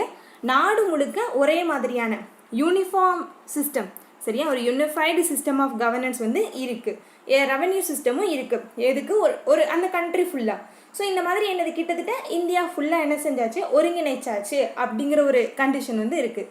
ஸோ நம்ம இப்போ தான் இங்கே என்ன நடக்குது, வெளியிலேருந்து பீப்புள் உள்ளே வந்து ஆடி ஒவ்வொரு பகுதியாக உடச்சி அதை அப்படியே அலைக்க தூக்கி வேறவங்க கையில் கொடுத்துட்டாங்க. இதுதான் நடந்திருக்கு. ஓகேயா, சரி, okay. After touch English arrived, ஒவ்வொரு யூரோப்பியன்ஸாக வராங்க. ஃபஸ்ட்டு யார் வந்தாங்க அப்படின்னா போர்ச்சுகீஸ். நம்ம பார்த்தோம் இல்லையா, போர்ச்சுகீஸ் பீப்புள் என்ன பண்ணுறாங்க, ஈஸ்ட் பக்கத்தில் இருக்கக்கூடிய பகுதிகளை கண்டுபிடிக்கிறதுக்கு ட்ரை பண்ணுறாங்க அப்படின்னு. ஸோ போர்ச்சுகீஸ் பீப்புள் தான் ஃபஸ்ட்டு இந்தியாவுக்குள்ளே வராங்க. தென் யார் வராங்க அப்படின்னா டச். அவங்களுக்கு அப்புறம் யார் வராங்க அப்படின்னா இங்கிலீஷ், அதாவது பிரிட்டிஷ். இவங்க தான் என்ன செய்கிறாங்க, முதல்ல வராங்க. வந்துட்டு ஒரு இடத்துல ஃபேக்ட்ரி கட்டணும் அப்படின்னு சொல்லிட்டு பர்மிஷன் கேட்குறாங்க. கிங்கு கொடுக்க மாட்டார். தென் என்ன ஆகும் அப்படின்னா ஓகே அப்படின்னு சொல்லிட்டு கொடுப்பாங்க. ஸோ முதல் ஃபேக்ட்ரி என்ன பண்ணுறாங்கன்னா சூரத்தில் தான். ஏன்னா இது சூரத்தோட இம்பார்ட்டண்டான பிளேஸ் பார்த்துட்டு இருந்தோம் இல்லையா, சூரத்தில் தான் ஃபஸ்ட்டு ஃபேக்ட்ரி வந்து கட்டுறாங்க. நான் அடிக்கடி சொல்லியிருக்கேன், ஃபேக்ட்ரி அப்படிங்கிறது இப்போ இருக்கக்கூடிய ஃபேக்ட்ரி அந்த மாதிரி எடுத்துக்கக்கூடாது. கப்பல்லேருந்து சரக்கு வருது அப்படின்னா அதை இறக்கி வைக்கணும். தென் இங்கேருந்து ஏதாவது குட்ஸை ஏற்றணும் அப்படின்னா அதுக்கான ஒரு ஸ்டோர் ஹவுஸ் இல்லைனா ஒரு வேர் ஹவுஸ், அதுதான் என்னென்னு சொல்கிறாங்கன்னா இங்கே ஃபேக்ட்ரி அப்படின்னு மென்ஷன் பண்ணியிருக்காங்க. ஆனால் இவங்களை என்ன பண்ணலாம் அப்படின்னா எந்த விதமான டெரிட்டோரியல் அத்தாரிட்டியும் அவங்களுக்கு கிடையாது. அதாவது ஒரு இடத்துல நீங்கள் என்ன செஞ்சுக்கலாம், சின்னதாக ஒரு வேர் ஹவுஸ் கட்டிக்கலாம். அதுக்குன்னு இந்த பகுதி உங்களுக்கு சொந்தம் அப்படிங்கிற ஒரு அத்தாரிட்டி கிடையாது அப்படிங்கிறது தெளிவாக இருக்குது. அக்யூர்ட் பாம்பே இந்த டைமில் என்ன ஆகும்னா, இங்கிலாண்டோட கிங் இருக்கார் இல்லையா, ஒருத்தர் இருப்பார், சார்ல்ஸ் அப்படின்னு சொல்லிட்டு ஒருத்தர் இருப்பார். அவர் போர்ச்சுகீசிய இளவரசி கேத்தரின் அப்படின்னு சொல்கிறவங்கள கல்யாணம் பண்ணிப்பாங்க. இப்போது இந்த டைமில் பாம்பே வந்து யார்கிட்ட இருக்கும் அப்படின்னா போர்ச்சுகீஸ் பீப்புள் கிட்ட தான் இருக்கும்.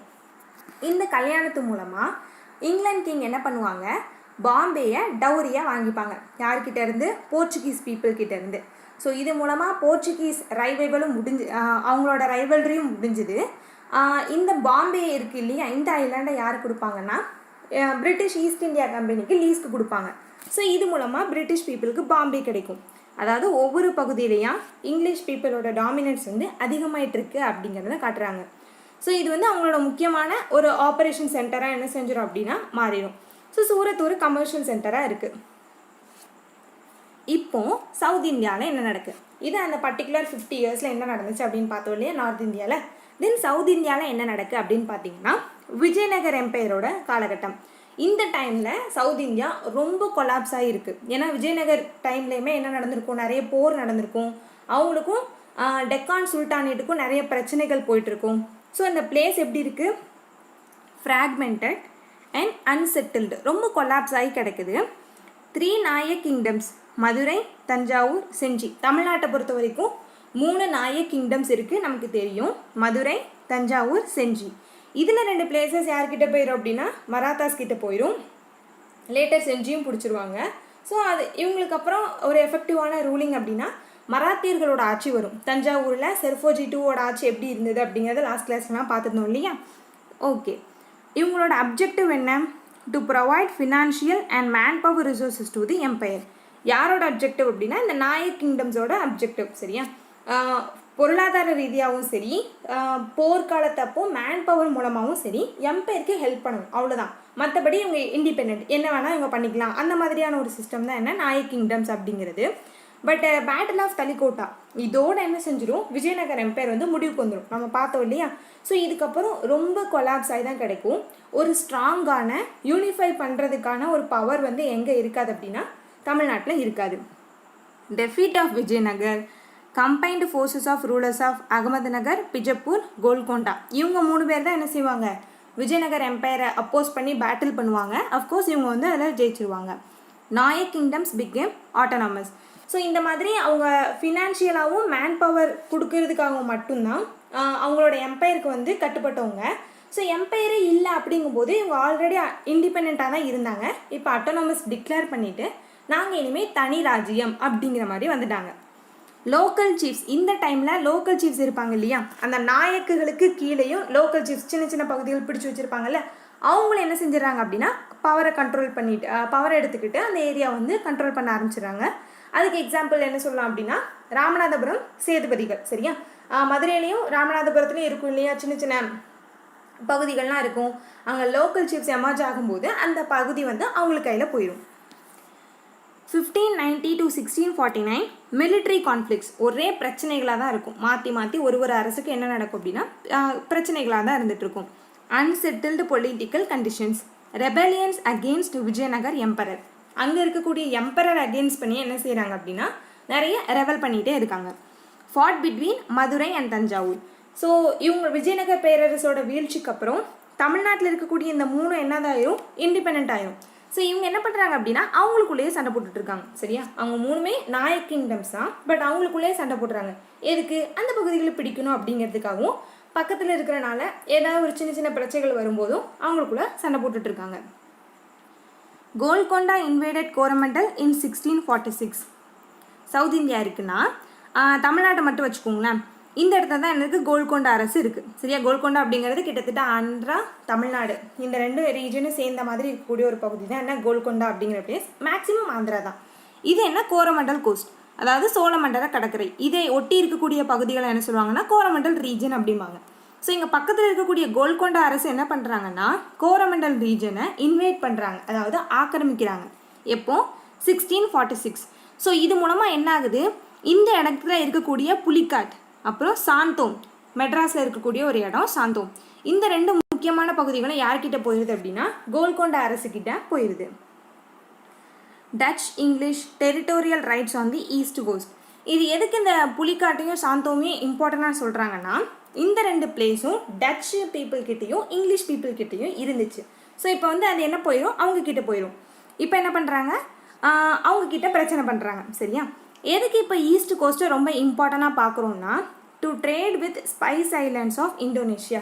அஃப்கோர்ஸ் அவங்க ட்ரேட் பண்ணுறதுக்காகவும் இங்கே இருக்கக்கூடிய குட்ஸை எடுத்துகிட்டு போகணும் அப்படிங்கிறதுக்காகவும் தான் இந்தியாவுக்கு வந்திருக்காங்க.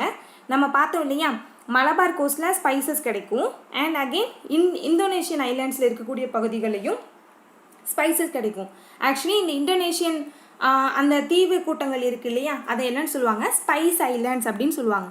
ஸோ அந்த பகுதிக்கு போகணுன்னா இந்தியாவோட ஈஸ்ட் கோஸ்ட்டில் அவங்களோட ஆக்கிரமிப்பு வந்து அதிகமாக இருக்கணும். ஏன்னா அப்படின்னா தானே எந்த விதமான டேக்ஸோ டோலோ பே பண்ணாமல் அங்கே ஈஸியாக போயிட்டு வர முடியும். ஸோ அதனால் ஈஸ்ட் கோஸ்ட்டில் என்ன பண்ணியிருந்தாங்க, செட்டில் ஆகிருக்காங்க. அதுதான் என்ன, இந்த புலிக்காட், நாகப்பட்டினம், சாந்தோம், மெட்ராஸ், இந்த மாதிரியான பகுதிகள். டச் என்ன பண்ணுறாங்க, புலிக்காட்டை பிடிச்சி வச்சுருக்காங்க. புலிக்காட் அப்படிங்கிறது பழவேற்காடு அப்படின்னு தமிழில் சொல்லக்கூடிய ஒரு place. From the Nayak of Senji அரசு கிட்டே இருந்து என்ன செஞ்சுருக்காங்க, பழவேற்காடை வந்து வாங்கியிருக்காங்க. அங்கே எந்த இடத்துல என்ன செஞ்சுருக்காங்க, ஒரு ஃபோர்ட்டும் கட்டியிருக்காங்க.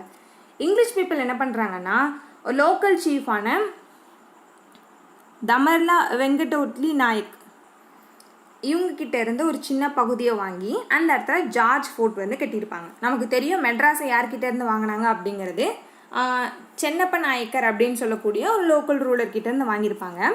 அந்த மெட்ராஸ் பகுதியில் இருக்கக்கூடிய ஒரு சின்ன பகுதி இன்னொருத்தர் கண்ட்ரோலில் இருக்கும். அது யார்கிட்ட இருக்குன்னா, அந்த தமர்லா வெங்கடாத்ரி நாயக் அவர்கிட்ட இருக்குது. ஸோ இந்த பாட்டில் என்ன பண்ணுறாங்க அப்படின்னா, கோட்டை கட்டுறாங்க. அதுதான் சென்ட் ஜார்ஜ். ஸோ இந்த புலிக்காட்டும் மெட்ராஸும் டச் பீப்புளுக்கும் இங்கிலீஷ் பீப்புளுக்கும் ரொம்ப ரொம்ப இம்பார்ட்டண்டான ரீஜன். இப்போது அடுத்த 50 வருஷம் முகல் எம்பையரில் என்ன நடக்குது, அதாவது நார்த் இந்தியாவில். இந்த டைமில் எம்பரராக யார் இருக்காங்க அப்படின்னா, அவுரங்கசீப். நம்ம இப்போ லாஸ்ட்டாக மராத்தாஸ் பார்க்கும்போது தான் பார்த்துருந்தோம் அவுரங்கசீப்க்கும் சிவாஜிக்கும் என்னென்ன பிரச்சனைகள்லாம் நடந்திருக்கும், அந்த டைமில் இந்தியா அந்த மாதிரி இருந்திருக்கு அப்படின்னு சொல்லிட்டு. ஸோ அதே தான் இங்கேயும் கண்டினியூ ஆகும் பாருங்களேன். His ambitious program of extending his empire. நமக்கு தெரியும் அவுரங்கசீப் வந்து அவரோட அதிகார எல்லையை வந்து, ஆட்சி எல்லையை வந்து அதிகமாக்கணும் அப்படிங்கிறதுல நினச்சிட்டே இருந்தாங்க. ஸோ ஓவராலாக ஹோல் இந்தியன் சப்கான்டினென்ட்டையும் முகல் எம்பையர் கீழே கொண்டு வந்துட்டாங்க அப்படிங்கிறதையும் பார்த்தோம். ஒரு கட்டத்தில் இந்தியா மாதிரியான ஒரு பெரிய கண்ட்ரியை ரூல் பண்ண திணறினாங்க. ஸோ அதனாலே என்ன ஆயிடுச்சு, அங்கே இருக்கக்கூடிய சின்ன சின்ன பகுதிகள் எல்லாமே புரிஞ்சு போயிடுச்சு, நம்ம பார்த்தோம் இல்லையா. ஸோ அதே தான் டெக்கான் கிங்டம்ஸ் இந்த டைமில் என்ன பண்ணுறாங்க, அவங்க வந்து பிடிச்சிட்றாங்க. 1680s வந்து டெக்கான் கிங்டம்ஸை பிடிச்சிட்றாங்க. Extension of Mughal control as far as south. So இந்த டெக்கான் கிங்டம்ஸை பிடிக்கிறது மூலமாக சவுத் இந்தியா வரைக்கும் என்ன செஞ்சுட்டாங்க அப்படின்னா, முகல் எம்பையரோட கண்ட்ரோல் வந்து வந்துருச்சு. Territorial extension, empire was weaken. இந்த மாதிரி எம்பையர் வந்து ரொம்ப பெருசாக போயிட்டு இருக்கும்போது அதை அட்மினிஸ்ட்ரேட் பண்ண முடியல, சரியா, அதை நிர்வகிக்க முடியலை. அங்கங்கே நிறைய கிளர்ச்சிகள் நடக்குது, அதை எம்பரரால் கண்ட்ரோல் பண்ண முடியல. ஒரு சைடு போனால் இன்னொரு சைடில் பிரச்சனை வருது, அந்த பக்கம் போனால் நார்த்தில் பிரச்சனை வருது. ஸோ இந்த மாதிரி எம்பரரே ஒரு பந்து மாதிரி அங்கங்கே போயிட்டு தான் வந்துட்டு இருக்காங்க. ஸோ இது மூலமாக என்ன ஆயிடுச்சு அப்படின்னா, எம்பையர் வந்து வீக் ஆயிடுச்சு. க்ரோத் ஆஃப் மராத்தாஸ், பெரிய தலைவலி அவுரங்கசீப்க்கு இருந்தது வந்து இந்த மராத்தியர்களோட எழுச்சி தான். Attacked Surat in 1664 and 1670. நம்ம பார்த்தோம் சூரத் வந்து எவ்வளோ இம்பார்ட்டண்டான ஒரு ட்ரேடிங் சென்டர் அப்படின்னு. ஆனால் இப்போ சூரத் இல்லை. பட் இருந்தாலும் ஒரு இடத்துல சொல்லுவாங்க இல்லையா, மொத்த ஜவுளி வாங்குறதுனாலும் சரி, இல்லை ஏதாவது ஒரு இம்பார்ட்டண்டான குட்ஸ் வாங்குறதுனாலும் சரி, சூரத் வரைக்கும் போயிட்டு வாங்கிட்டு கூட வருவாங்க. ஸோ இப்போவும் அதோட மவுஸ் வந்து இருக்குது, குறையில. பட் என்னன்னா, சென்னைக்கு இருக்கிற மாதிரியோ மும்பைக்கு இருக்கிற மாதிரியோ கொல்கட்டாக்கு இருக்கிற மாதிரியோ இம்பார்ட்டன்ஸ் வந்து சூரத்துக்கு இல்லை. பட் ஏன்ஷியன் ஹிஸ்ட்ரியில் அதுக்கு இருந்திருக்கு. ஏன் அப்படின்னா, தொடர் அடிகள், சரியா, சூரத்தில் வந்து நிறைய அட்டாக்ஸ் நடந்திருக்கும். அது யார் மூலமாக நடந்திருக்கும் அப்படின்னா, மராத்தாஸ் மூலமாக தான். உள்ளே அங்கே போயிட்டு அடித்து அங்கே இருக்கக்கூடிய எல்லா பொருட்களையும் பிளண்டர் பண்ணிட்டு வந்துடுவாங்க. ஸோ இந்த மாதிரி 3 தடவைக்கு மேலே அட்டாக் பண்ணுவாங்க, சரியா. ஸோ அங்கே இருக்கக்கூடிய ட்ரேடர்ஸ் என்ன செய்வாங்க அப்படின்னா, பயந்துருவாங்க. நம்ம இங்கே இருந்தால் நம்மளோட உயிருக்கு ஆபத்து, நம்மளோட சரக்குகளுக்கும் ஆபத்து அப்படின்னு சொல்லிட்டு எடுத்துகிட்டு மூவ் பண்ண ஆரம்பிச்சிருவாங்க. ஸோ சூரத்துலேருந்து கொஞ்சம் கீழே இறங்கி பாம்பேக்கு வந்து என்ன செய்வாங்க அப்படின்னா, வியாபாரம் பண்ண ஆரம்பிப்பாங்க. ஏன்னா வியாபாரிக்கு அவங்களோட பொருள் வந்து சேதமடையாமல் இருக்கணும், அப்படின்னா தான் என்ன செய்ய முடியும், லாபத்துக்கு விற்க முடியும் இல்லையா. ஸோ அதுக்கு சூரத்தில் வந்து பாதுகாப்பு இல்லை அப்படின்னு தெரியும், மூவ் பண்ண ஆரம்பிச்சிருவாங்க. ஸோ இதுக்கப்புறம் சூரத்தோட மதிப்பு மவுசு எல்லாமே என்ன செஞ்சுன்னா கொஞ்சம் கொஞ்சமாக குறைய ஆரம்பிச்சிடும். மராத்தாஸ் வந்து 3 தடவைக்கு மேலே அட்டாக் பண்ணிடுவாங்க. Disintegration of the Mughal empire. அவுரங்கசீப்போட மறைவுக்கு அப்புறம் எல்லா பகுதிகளும் என்ன செஞ்சிடும், தனித்தனியாக போயிடும். ஹைதராபாத் தனியாக போயிடும், பெங்கால் தனியாக போயிடும், இந்த பக்கம் மராத்தாஸ் கீழே இருக்காங்க இல்லையா, ஸோ சவுத் இந்தியா அது பக்கம் தனியாக போயிடும். ஸோ எம்பையர் வந்து டிஸ்இன்டிகிரேட் ஆக ஆரம்பிச்சிடும். Shivaji defeated the Nayaks of Gingee and Thanjavur. இந்த டைமில் சிவாஜி என்ன பண்ணுறாரு, செஞ்சியில் இருக்கக்கூடிய அண்ட் தஞ்சாவூரில் இருக்கக்கூடிய நாயக்கர்களை தோற்கடிச்சிட்டு அந்த பகுதிகளை மராத்தா எம்பையராக வச்சுப்பார். செஞ்சி கான்குவர் பை தி முகல்ஸ். தென் என்ன ஆகுது அப்படின்னா, செஞ்சியை முகல்ஸ் வந்து பிடிச்சிடுறாங்க. பட் தஞ்சாவூர் மட்டும் யார் கையில் இருக்கும், மராத்தாஸ் கையில் இருக்கும். மராத்தா கிங்ஸ் இன் தமிழ்நாடு, தஞ்சாவூர் கல்ச்சுரல் கேபிட்டல். இது வந்து என்னோடய நோட்ஸ், எனக்கு எப்படி ஞாபகம் இருக்குமோ அந்த மாதிரி எழுதி வச்சுருக்கேன். ஸோ இந்த மாதிரி தான் இருக்கணும் அப்படின்னு இல்லை, உங்களுக்கு எந்த பாயிண்ட் நீங்கள் மறக்குது அப்படின்னு நினைக்கிறீங்களோ அதை மட்டும் எழுதி வச்சுக்கோங்க. பட் நீங்கள் என்ன எழுதிருக்கீங்க அப்படிங்கிறது உங்களுக்கு புரியணும். இந்த டைமில் என்ன பண்ணுறாங்கன்னா, நம்ம பார்த்த மாதிரி தான் செர்ஃபோஜி டூவோட பீரியடில் தஞ்சாவூர் வந்து ரொம்ப ஒரு முக்கியமான இடமா மாறுது. ஸோ இந்த டைமில், அதாவது மராத்தியர்கள் தமிழ்நாட்டில் இருக்கும்போது தஞ்சாவூர் கல்ச்சுரல் கேபிட்டலாக இருக்குது. Okay. Then next 50 years 1700s to 1750 north இந்தியாவில் என்ன நடக்கு. 1707 அவுரங்கசீப் வந்து இறக்குறாரு. சரியா, இது வந்து ஒரு ஹிஸ்டாரிக்கலாக பார்த்தீங்கன்னா ஒரு பெரிய டேர்னிங் பாயிண்ட் தான். ஏன்னா இந்தியா மாதிரியான ஒரு பெரிய சப்கான்டினென்ட்டை இன்டிகிரேட் பண்ணி ரூல் பண்ணக்கூடிய ஒரு பர்சன், அதாவது ஒரு சிங்கிள் பர்சன் கிடையாது அப்படிங்கிறது தெரிஞ்சிருச்சு. அவுரங்கசீப்போட மறைவுக்கு அப்புறம் எல்லா பகுதிகளையும் தனித்தனியாக பிரிஞ்சு போயிடும் அப்படிங்கிறத பார்த்தோம். ஸோ ஹோல் கண்ட்ரி என்ன ஆகும் அப்படின்னா வீக்கன் ஆகும். அண்ட் அங்கங்கே சின்ன சின்ன அரசுகளாக என்ன செய்யும், உருவாக ஆரம்பிக்கும். லாஸ்ட் ஆஃப் தி கிரேட் முகல்ஸ்ன்னு சொல்லிட்டு 6 பேர் இருப்பாங்க இல்லையா, பாபரில் ஆரம்பித்து அவுரங்கசீப்பில், அந்த லாஸ்ட் அவுரங்கசீப் தான். ஓகே, இதோட கிரேட் முகல்ஸ் அப்படிங்கிறவங்க முடிகிறாங்க. இதுக்கப்புறம் நிறைய அரசர்கள் வந்துகிட்டே தான் இருக்கிறாங்க, பட் அவங்க ஏபிளாக இல்லை. அண்ட் இந்த டைமில் என்ன நடக்கும்னா, முகலாயர்களோட அவையில் இருக்கக்கூடிய நோபல் மேன் இருப்பாங்க இல்லையா, ஒரு முக்கியமான அமைச்சர்களாக இருப்பாங்க, இல்லைனா அவங்க இன்ஃப்ளூயன்ஸ் பண்ணக்கூடிய பீப்புளாக இருப்பாங்க. அவங்க என்ன பண்ணுறாங்க, அதிகாரத்தை கையில் எடுத்துகிட்டு ஒரு அரசரை சும்மா பேருக்கு மட்டும் வச்சுட்டு ரூல் பண்ணணும் அப்படிங்கிற மாதிரிலாம் நினைக்கிறாங்க. ஸோ இந்த மாதிரி முகல் எம்பையர் வந்து ஃபுல்லாக டீகே ஆயிடுச்சு. அங்கே வந்து நிறைய பிரச்சனை நடக்குது. ஸோ இவங்களால இனி இந்தியாவை ரூல் பண்ண முடியாது அப்படிங்கிற ஒரு சிச்சுவேஷன் வந்து தேர்ட் பேட்டில் ஆஃப் பானிபட்டோட தெரிய வந்துடுது. அண்ட் அதோட மராத்தாஸ்க்கும் என்னென்னா ஒரு பெரிய அடிதான். த எஸ்டாப்ளிஷ்மெண்ட் ஆஃப் சக்சஸர் ஸ்டேட்ஸ். இவங்களுக்கு அப்புறம் சின்ன சின்ன அரசுகள் உருவாகும்னு பார்த்தோம் இல்லையா, அதுதான் என்ன இந்த சக்சஸர் ஸ்டேட்ஸ் அப்படிங்கிறது. ஹைதராபாத் அப்படின்னு சொல்லிட்டு ஒரு புது ஸ்டேட் உருவாகும், பெங்கால் அப்படின்னு சொல்லிட்டு இந்த பக்கம் தனியாக உருவாகும், சவுத் இந்தியா வந்து மராத்தா கண்ட்ரோலில் இருக்கும். ஸோ இந்த மாதிரி ஒவ்வொரு சின்ன சின்ன பகுதிகளும் ஒரு தனித்தனி அரசுகளாக உருவாகிக்கிட்டே இருக்கும். ஆவத், பெங்கால், ஹைதராபாத், கர்நாடிக், இங்கே எல்லாமே முகல் வைஸ்ராய்ஸ் இருக்கிறாங்க. அவுரங்கசீப் மறைவை அப்புறம் இவங்க எல்லாருமே அதிகாரத்தை கையில் எடுத்துக்கிறாங்க. So declared independence. Bengal and Carnatic nawabs.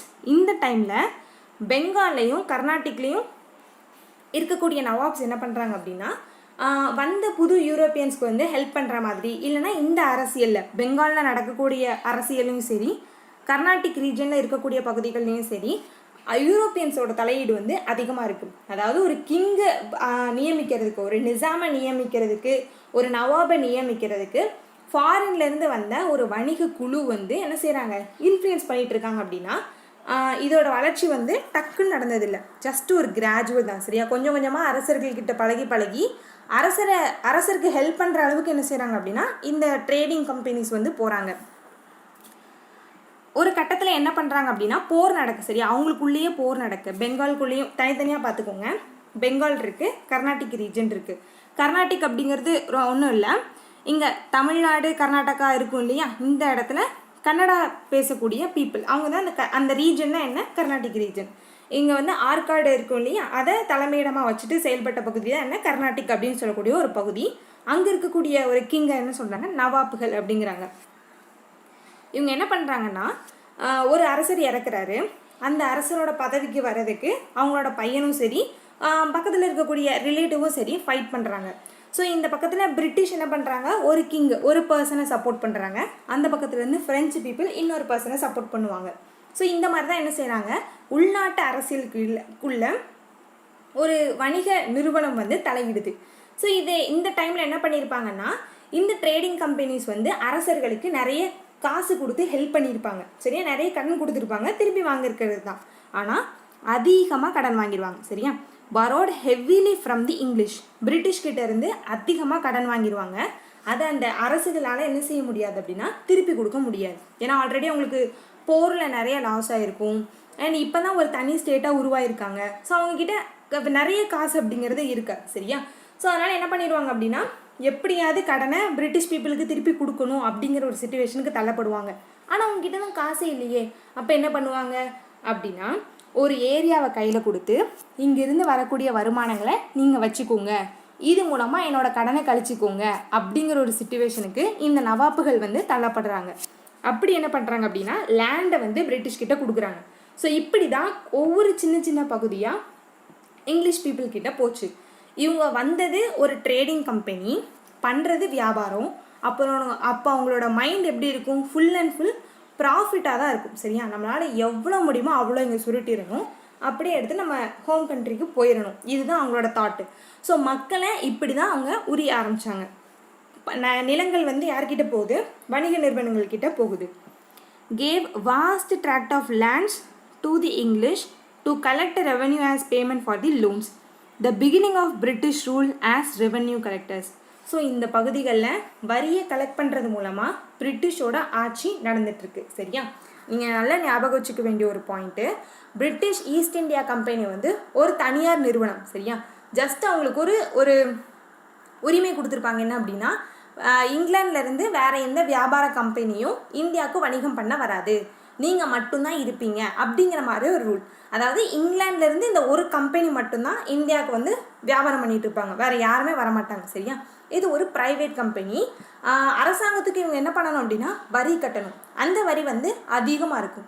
So இவங்க என்ன நினைப்பாங்க, இங்கேருந்து எடுக்கிற எல்லா காசையும் நம்ம டேக்ஸாக பே பண்ணிட்டோம் அப்படின்னா நமக்கு லாபம் அப்படிங்கிறது இருக்காது. அப்படிங்கிறது தான் இங்கே இருக்கக்கூடிய பிரிட்டிஷ் ஒர்க்கர்ஸ் இல்லைனா ட்ரேடர்ஸோட மைண்ட் செட்டாக இருக்கும். அதனால் இவங்க என்ன பண்ணுறாங்க, நிறைய கொள்ளையடிக்க ட்ரை பண்ணுறாங்க. பீப்புள்கிட்ட இருந்து எவ்வளோ வரிங்கிற பேரில் காசை எடுக்க முடியுமோ அவ்வளோ எடுக்கணும் அப்படிங்கிறது தான் இவங்களோட மைண்ட் செட்டாக இருக்கும். ஸோ இப்போ இவங்க கையில் ஒரு லேண்டே கிடச்சிட்டு, ஸோ அந்த பீப்புள் வந்து என்ன செய்யலாம், இவங்க எவ்வளோ டேக்ஸ் வேணாலும் போட்டு பே பண்ணிக்கலாம். Carnatic, the region occupied by the Kannada speaking people. நம்ம பார்த்தோம் இல்லையா, கன்னடா பேசக்கூடிய மக்கள் இருக்கக்கூடிய பகுதி தான் என்ன, கர்நாடிக். 18th செஞ்சுரியில் the region lying between the Eastern Ghats and Western Ghats, அதாவது பகுதி வந்து பெருசாகுது. சரியா? ஈஸ்டர்ன் காட்ஸ்க்கும் இடைப்பட்ட பகுதியில் இருக்கக்கூடிய பகுதி தான் என்ன, கர்நாடிக் அப்படிங்கிற அளவுக்கு அது எக்ஸ்டெண்ட் ஆகுது. Modern Indian states of Tamil Nadu, Karnataka, south Andhra Pradesh. So இந்த பகுதிகள்லாம் என்னது உள்ளடக்கிய தான் இருக்குது. Nawab of Arcot controlled this region. Arcot அப்படிங்கிறது இந்த கர்நாடிக் ரீஜனோட கேபிட்டல் மாதிரி.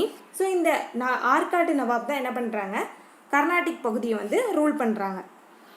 டச் ஹெட் குவார்ட்டர்ஸ் இன் நாகப்பட்டினம். இங்கே தமிழ்நாட்டில் இம்பார்ட்டன்ஸ் கொடுத்து பார்க்கும்போது வேறு என்ன பகுதி முக்கியமான பகுதியாக இருக்குதுன்னு பார்த்தீங்கன்னா நாகப்பட்டினம். அது டச்சு இவங்களோட கண்ட்ரோலில் இருக்குது. Focused on spice producing islands of Indonesia. நம்ம பார்த்தோம் இல்லையா, எதுக்கு கிழக்கு கடற்கரை இருக்கக்கூடிய துறைமுகங்களாக பிடிச்சி வச்சுருக்காங்க, இந்த பக்கம் கிழக்கு பக்கம் போகணும் அப்படிங்கிறதுக்காக தான். இங்கே தான் இந்தோனேஷியன் தீவுகள் இருக்குது, அங்கே தான் ஸ்பைசஸ் ப்ரொடியூஸ் ஆகுது இல்லையா, ஸோ அதை அதிகமாக எடுக்கணும் அப்படிங்கிறதுக்காக தான் போகிறாங்க. இன்னொன்று, பிரிட்டிஷ் பீப்புளும் ஃப்ரெஞ்சு பீப்புளும் மட்டும்தான் இந்தியாவை வந்து பிடிக்கணும், இங்கே நம்மளோட ரூலை வந்து கொண்டு வரணும் அப்படின்னு சொல்லிட்டு ட்ரை பண்ணாங்க. மற்ற எந்த வியாபார கம்பெனிகளுமே இந்த மாதிரி ஆட்சியை பிடிக்கணும் அப்படின்னு நினைக்கல. அவங்களோட தாட் ஃபுல்லாக வியாபாரம் தான். எங்கே அவங்களுக்கு தேவையான பொருள் கிடைக்குதோ அதை எடுத்துகிட்டு போயிடணும் அப்படின்னு தான் நினச்சாங்க. ஸோ டச் பீப்புள் என்ன பண்ணாங்கன்னா ஃபுல்லாக இந்த இடத்துல தான், அதாவது இந்தோனேஷியன் ஐலாண்ட்ஸை மட்டும் தான் ஃபோக்கஸ் பண்ணாங்க, அங்கே போயிட்டாங்க. கேபிட்டல் அட் ஜகார்ட்டா அப்படிங்கிறது இன்னமும் இருக்குது. அதோட ஏன்ஷியன் நேம் என்ன அப்படின்னு பார்த்தீங்கன்னா பட்டாவியா. மெட்ராஸ், இது வந்து ஒரு ப்ராஸ்பரஸ் டவுனாக இப்போ தான் எமர்ஜ் ஆகிட்டுருக்கு. சரியா? மெட்ராஸ் யார் கையில் இருக்குது, பிரிட்டிஷ் பீப்புள் கையில் இருக்குது. Surat, uncertain political condition. நம்ம பார்த்தோம் இல்லையா, மராத்தியர்களோட தொடர் தாக்குதல்னால அதோட பகுதியோட மதிப்பு வந்து கொஞ்சம் கொஞ்சமாக இழக்க ஆரம்பிச்சிடும். முன்ன மாதிரி அது வந்து ஃபேமஸாக இருக்காது, ஏன்னா அந்த இடம் வந்து கொலாப்ஸ் ஆகிருக்கும் அப்படின்னு சொல்லிட்டு. ஸோ இருக்கக்கூடிய மெர்ச்சன்ட்ஸ் வந்து என்ன பண்ணுறாங்கன்னா நமக்கு வந்து முகல் எம்பரரோட ப்ரொடெக்ஷன் இருக்குது அப்படிங்கிற ஒரு தாட்டில் தான் வியாபாரம் பண்ணிகிட்டு இருந்தாங்க. ஆனால் மராத்தியர்கள் எப்போ அவங்களோட பகுதியை அட்டாக் பண்ணாங்களோ முகல் பீப்புள் நம்மளை பாதுகாக்க மாட்டாங்க அப்படிங்கிறது ட்ரேடர்ஸ்க்கு தெரிஞ்சிருச்சு. ஸோ அதனால் அவங்க என்ன நினைக்கிறாங்க, அட்லீஸ்ட் அங்கே இருக்கக்கூடிய ஃபாரினர்ஸாவது நம்மளை ப்ரொடெக்ட் பண்ணுவாங்கல்ல அப்படிங்கிற ஒரு தாட் வந்து வருது. சரியா? ஸோ அதனால் என்ன நினைக்கிறாங்க, லோக்கல் மெர்ச்சன்ட்ஸ் நம்ம வந்து ஒருத்தவங்களோட ப்ரொடெக்ஷனில் இருக்கும். யாரோட ப்ரொடெக்ஷனில்? டச் இல்லைனா இங்கிலீஷ். ஏன்னா அவங்கக்கிட்ட ஃபேக்ட்ரிஸ் இருக்குது, கையில் வந்து ஆயுதங்கள் இருக்குது. ஸோ இங்கே வியாபாரம் பண்ணிகிட்டு இருக்கும்போது யாராவது நம்மளை த்ரெட் பண்ணாங்க அப்படின்னா இவங்க வந்து அட்டாக் பண்ணுவாங்க அப்படிங்கிறது அவங்களோட நம்பிக்கை.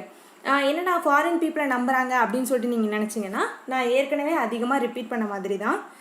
சூரத்தில் இருக்கக்கூடிய பீப்புளுக்கு மராத்தாஸும் ஒன்று தான், டச்சு பீப்புளும் ஒன்று தான், இங்கிலீஷ் பீப்புளும் ஒன்று தான். எல்லாருமே ஃபாரினர்ஸ். இவங்க வந்து என்னோட பகுதியை சேர்ந்தவங்க இல்லை அப்படிங்கிற ஒரு தாட் மட்டும் தான். ஸோ அப்படிங்கும்போது அவங்க வந்து டச் பீப்புளையோ இங்கிலீஷ் பீப்புளையோ நம்பினதில் எந்த விதமான ஷாக்கும் இருக்காது. சரியா? Bombay alternative trade centre. So Surat அதோட இம்பார்ட்டன்ஸை இழக்கவும் மக்கள் எங்கே போகிறாங்க அப்படின்னா பாம்பேக்கு போகிறாங்க. ஸோ இந்த டைமில் தான் பாம்பே என்ன செய்யுது, ஒரு இம்பார்ட்டண்டான ஒரு ட்ரேடிங் போர்ட்டாக எமர்ஜ் ஆகுது.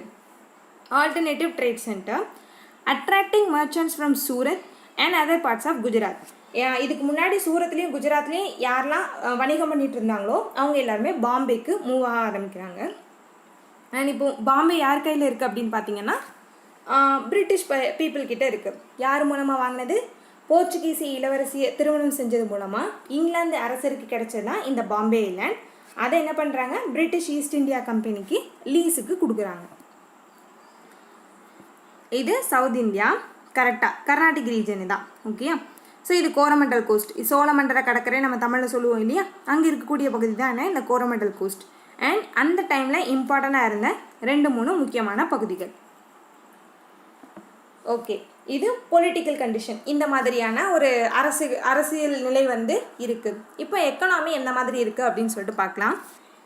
இந்தியா வந்து ஒரு அக்ரிகல்ச்சுரல் எக்கனாமி. சரியா? விவசாயத்தை மட்டுமே முழுசாக நம்பிட்டு இருக்கக்கூடிய ஒரு பொருளாதாரம். இங்கே இருக்கக்கூடிய பாப்புலேஷன் மோஸ்ட்லி எதை நம்பி தான் இருக்காங்க அப்படின்னா இந்த அக்ரிகல்ச்சரை நம்பி தான் இருக்காங்க. அண்ட் மேக்ஸிமம் எங்கே வாழ்கிறாங்க அப்படின்னு பார்த்தீங்கன்னா ரூரல் ஏரியாஸில் தான் வாழ்கிறாங்க. ஃபுட் கிரெயின்ஸ் என்னெல்லாம் விளைவிக்கிறாங்க அப்படின்னு பார்த்தீங்கன்னா உணவுப் பொருட்களாக இருக்கட்டும், பணப்பயிர்களாக இருக்கட்டும். பணப்பயிர்கள்னால் என்ன? வியாபாரத்துக்காக எதாவது விற்கிறது. Sugar cane, oil seat, cotton, indigo, இது எல்லாமே என்ன அப்படின்னா பணப்பயிர்கள். இண்டிகோ அப்படிங்கிறது ஒரு விதமான சாயம் கொடுக்கக்கூடிய ஒரு க்ராப்பு. சரியா? இன்னும் நம்ம மாடர்ன் இந்தியன் ஹிஸ்ட்ரி இன்னும் டீப்பாக போக போக இண்டிகோ, காட்டன்லாம் ரொம்ப ரொம்ப சென்சிட்டிவான கிராப்ஸாக வந்து மாறும். நம்ம அந்த ஹிஸ்ட்ரி போகும்போது பார்க்கலாம். Brisk trade in food products. என்ன தான் இருந்தாலும் ஃபுட் ப்ராடக்ட்ஸோட ட்ரேட் வந்து என்னென்னா ரொம்ப ஆக்டிவாக இருக்குது. ஈஸ்ட் கோஸ்ட்டில் என்ன நடக்குன்னா food grains from Andhra, Bengal to Tamil Nadu. தமிழ்நாட்டுக்கு வந்து நிறைய குட்ஸ் வந்து வருது, ஃபுட் கிரெயின்ஸ் வந்து வருது. எங்கேருந்து? ஆந்திராவிலேருந்தும் பெங்கால்லேருந்தும் ஃபுட் கிரெயின்ஸ் வருது. வெஸ்ட் கோஸ்ட்டில் பார்த்துட்டிங்கன்னா ஃபுட் கிரெயின்ஸ் எங்கேருந்து வருது? குஜராத்லேருந்து வருது டு மலபார் ரீஜன். குஜராத்லேருந்து ஃபுட் கிரெயின்ஸை இறக்கி வச்சுட்டு மலபார்லேருந்து என்ன செய்கிறாங்க, பெப்பரு, சின்னமன், ஜிஞ்சர் இந்த மாதிரியான வாசனை பொருட்களை மலபார்லேருந்து எடுத்துகிட்டு குஜராத்துக்கு போகிறாங்க. ஸோ இந்த மாதிரி ட்ரேடு வந்து நடந்துகிட்ருக்கு. Food grains to the Dutch settlements in Sri Lanka and Batavia. இந்த டைமில் உள்நாட்டுக்குள்ளே மட்டும் இல்லை. சரியா? அங்கேருந்து இங்கேருந்து அங்கே மட்டும் இல்லை, வெளிநாடுகளுக்கு குட்ஸ் போகுது. ஸ்ரீலங்காவுக்கு என்ன செய்கிறாங்க அப்படின்னா உணவு பயிர்கள், தானியங்களை வந்து ஏற்றுமதி பண்ணியிருக்காங்க. ஸ்ரீலங்காவில் யாரோட ஆக்குபேஷன் இருக்குது அப்படின்னு பார்த்தீங்கன்னா டச்சு பீப்புளோட ஆக்குபேஷன் இருக்குது. யூரோப்பியன்ஸ் வந்து இந்தியாவை மட்டும் கேப்சர் பண்ணல. சரியா? நம்ம இந்தியன் ஹிஸ்ட்ரி படிக்கிறனால இந்தியாவை சென்டராக வச்சுட்டு அதை சுற்றி என்ன நடந்தது அப்படிங்கிறத மட்டும்தான் பார்த்துருக்கோம். இந்த ஸ்பெயின் அண்ட் போர்ச்சுகல் கிட்டத்தட்ட ஸ்பெயின் அண்ட் போர்ச்சுகல் அண்ட் இதுக்கப்புறம் வந்த எல்லா யூரோப்பியன்ஸுமே என்ன செய்கிறாங்க, வேர்ல்டு ஃபுல்லாக இருக்கக்கூடிய நிறைய பகுதிகளில் காலனிகள் வச்சுருந்தாங்க. அமெரிக்காவுமே இவங்களுக்கு கீழே தான் இருந்துச்சு. சரியா? ஃப்ரான்ஸ் அண்ட் பிரிட்டிஷ்க்கு கீழே தான் அமெரிக்கா இருந்துச்சு. பிரேசில் இவங்களுக்கு கீழே தான் இருந்துச்சு. சைனாலேயும் இவங்களோட ஆக்குபேஷன் இருந்தது. ஆஃப்ரிக்காவில் ஸ்லேவ் ட்ரேட், அடிமை வியாபாரம் அப்படிங்கிறதே இந்த யூரோப்பியன் ஸ்டார்ட் பண்ணி வச்சது தான். சவுத் ஈஸ்ட் ஏஷியன் கண்ட்ரிஸ், அதாவது மலேசியா, சிங்கப்பூர், இந்தோனேஷியா இந்த மாதிரியான கண்ட்ரிகள் இருக்குது இல்லையா, இங்கேயுமே அவங்களோட டாமினேஷன் அப்படிங்கிறது இருந்தது. பட் நம்ம இந்தியன் ஹிஸ்ட்ரி படிக்கிறனால இந்தியாவை பற்றி மட்டும் பார்த்துட்ருக்கோம். சரியா? ஸோ இங்கே ஸ்ரீலங்காவில் டச்சு செட்டில்மெண்ட்ஸ் இருக்குது. அங்கே இந்தியாவிலேருந்து உணவுப் பயிர்கள் வந்து போகுது. காட்டன் மேனுஃபேக்சர் ரொம்ப ரொம்ப முக்கியமான விஷயம். நம்ம பார்த்தோம் இல்லையா, எதுக்கு எல்லா யூரோப்பியன்ஸுமே இந்தியாவுக்கே வரணும், வேறு கண்ட்ரிக்கு ஏன் போகக்கூடாது அப்படின்னு பார்த்தீங்கன்னா, ரொம்ப ரொம்ப முக்கியமான விஷயம், நம்மளோட பருத்தி ஆடைகள் ரொம்ப ரொம்ப குவாலிட்டியான, ரொம்ப ரொம்ப ஃபைனான டெக்ஸ்டைல்ஸ். சரியா, இந்த மாதிரி வேர்ல்டில் யாருமே என்ன செய்யலை அப்படின்னா துணி நெய்யலை. அந்தளவுக்கு டிமாண்ட் வந்து அதிகமாக இருந்துச்சு. அண்ட் இன்னொன்று, இப்போ நமக்கு ஏதாவது ஒரு பொருள் தேவை அப்படின்னா காசு கொடுத்து வாங்குகிறோம் இல்லையா. ஸோ காசு வந்து மீடியம் ஆஃப் எக்ஸ்சேஞ்சாக இல்லாத காலத்தில் எதை வச்சு மாற்றிருக்காங்க அப்படின்னா இந்திய பருத்தி துணிகளை வச்சு. சரியா, நம்மளோட காட்டன் ஃபேப்ரிக் இருக்குது இல்லையா, அதை மீடியம் ஆஃப் எக்ஸ்சேஞ்சாக வச்சு மார்க்கெட்டில் வந்து பொருட்கள்லாம் வாங்கியிருக்காங்க. ஸோ அந்த அளவுக்கு இம்பார்ட்டன்ஸ் இருக்கக்கூடிய ஒரு ப்ராடக்ட் தான் என்ன நம்ம Indian textiles, especially cotton textiles. So இது வந்து யூரோப்பியன்ஸ்க்கு என்ன அப்படின்னா பிடிக்கல. ஏன்னா நம்ம பார்த்தோம், யூரோப்பில் வந்து அக்ரேரியன் ரெவல்யூஷன் நடந்துச்சு, இண்டஸ்ட்ரியல் ரெவல்யூஷன் நடந்துச்சு. ஸோ இது மூலமாக மிஷின்லாம் வந்தது, குட்ஸ் அதிகமாச்சு, அதை விற்கிறதுக்கு மார்க்கெட் வேணும் அப்படின்னு நம்ம இந்தியாவில் என்ன பண்ணுறாங்க, இந்த மாதிரியான எந்த மாற்றங்களுமே இல்லை. பாரம்பரிய முறையில் என்ன செய்கிறாங்க, கையில் தான் துணி நெய்கிறாங்க. ஸோ ரொம்ப குவாலிட்டியாக இருக்குது. பட் யூரோப்பில் செஞ்ச துணிகள் எல்லாமே எப்படி இருக்குன்னா மிஷின் மேட், அதாவது தொழில்நுட்பங்கள் பயன்படுத்தி நெய்யப்பட்ட ஆடைகள். அது என்ன இல்லை அப்படின்னா அந்தளவுக்கு தரமாக இல்லை. ஸோ யூரோப்பியன் குட்ஸை யாருமே வாங்கலை, எந்த இடத்துலையுமே அவங்களோட மார்க்கெட் வந்து இல்லை. ஸோ எங்கே போனாலும் இந்தியன் குட்ஸை வந்து கேட்குறாங்க, எஸ்பெஷலி காட்டன் ஃபேப்ரிக்ஸை. ஏன்னா மீடியம் ஆஃப் எக்ஸ்சேஞ்ச் அப்படின்னு இருக்கும்போது உன்னோட பொருட்கள் நீ ஏதாவது வாங்கணும்னு நினச்சேன்னா எனக்கு இந்திய பருத்தி வேணும் அப்படிங்கிற மாதிரி கேட்கும்போது உனக்கு என்ன ஆகும் அப்படின்னா உன் கையில் இருக்காது.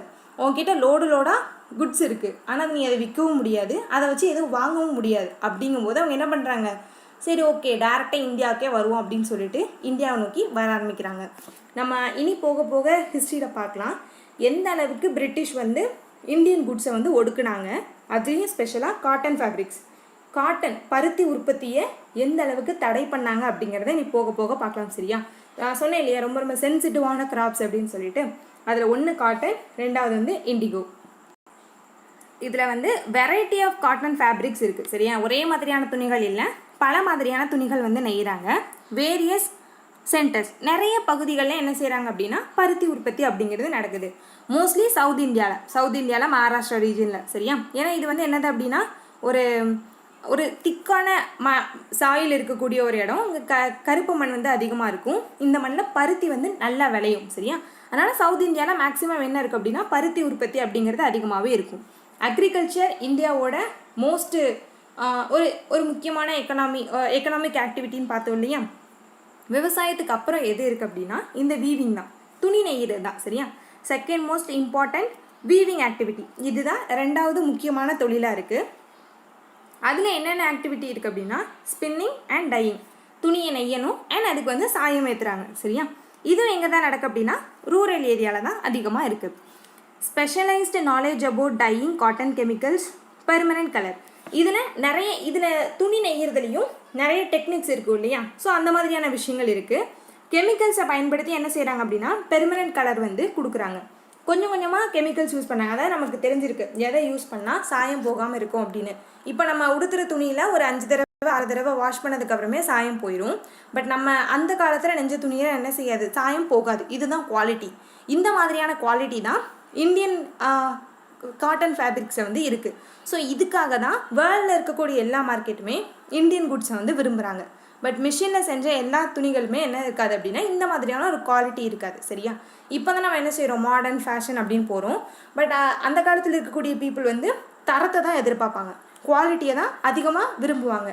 ஸோ அவங்களோட எல்லா எக்ஸ்பெக்டேஷனையும் சாட்டிஸ்ஃபை பண்ணுற மாதிரி இந்தியன் குட்ஸ் இருக்குது. அப்படிங்கிறனால தான் இந்தியாவுக்கு இவ்வளோ மவுஸு, இந்தியன் குட்ஸ்க்கு இவ்வளோ மார்க்கெட். ஓகே, கலம்கரி ஃபேப்ரிக்ஸ், நம்ம இப்போவும் இந்த ஃபேப்ரிக் வந்து நம்ம கேள்விப்பட்டிருப்போம். இது என்ன பண்ணுவாங்கன்னா துணி இருக்கும் இல்லையா, அதில் வரைஞ்சிட்டு தென் அதை வந்து டை பண்ணுவாங்க. ஸோ இது வந்து ஒரு பாரம்பரியமான ஒரு மெத்தட், அது அந்த டைம்லேருந்து இருக்குது.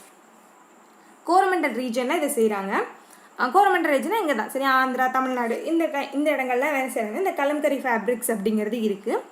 Designs drawn on the cloth then dyed, துணிகளில் படங்களை வரைகிறாங்க. சரியா, வரைஞ்சிட்டு தென் அதை வந்து டை பண்ணுறாங்க.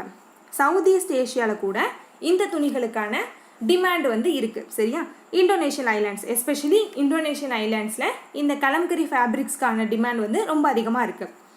இம்பார்ட்டண்ட் எக்ஸ்போர்ட், அதாவது இந்தியாவிலேருந்து வெளியில் போகக்கூடிய முக்கியமான சரக்குகளில் பருத்தி ஆடைகள் ரொம்ப ரொம்ப முக்கியமானது.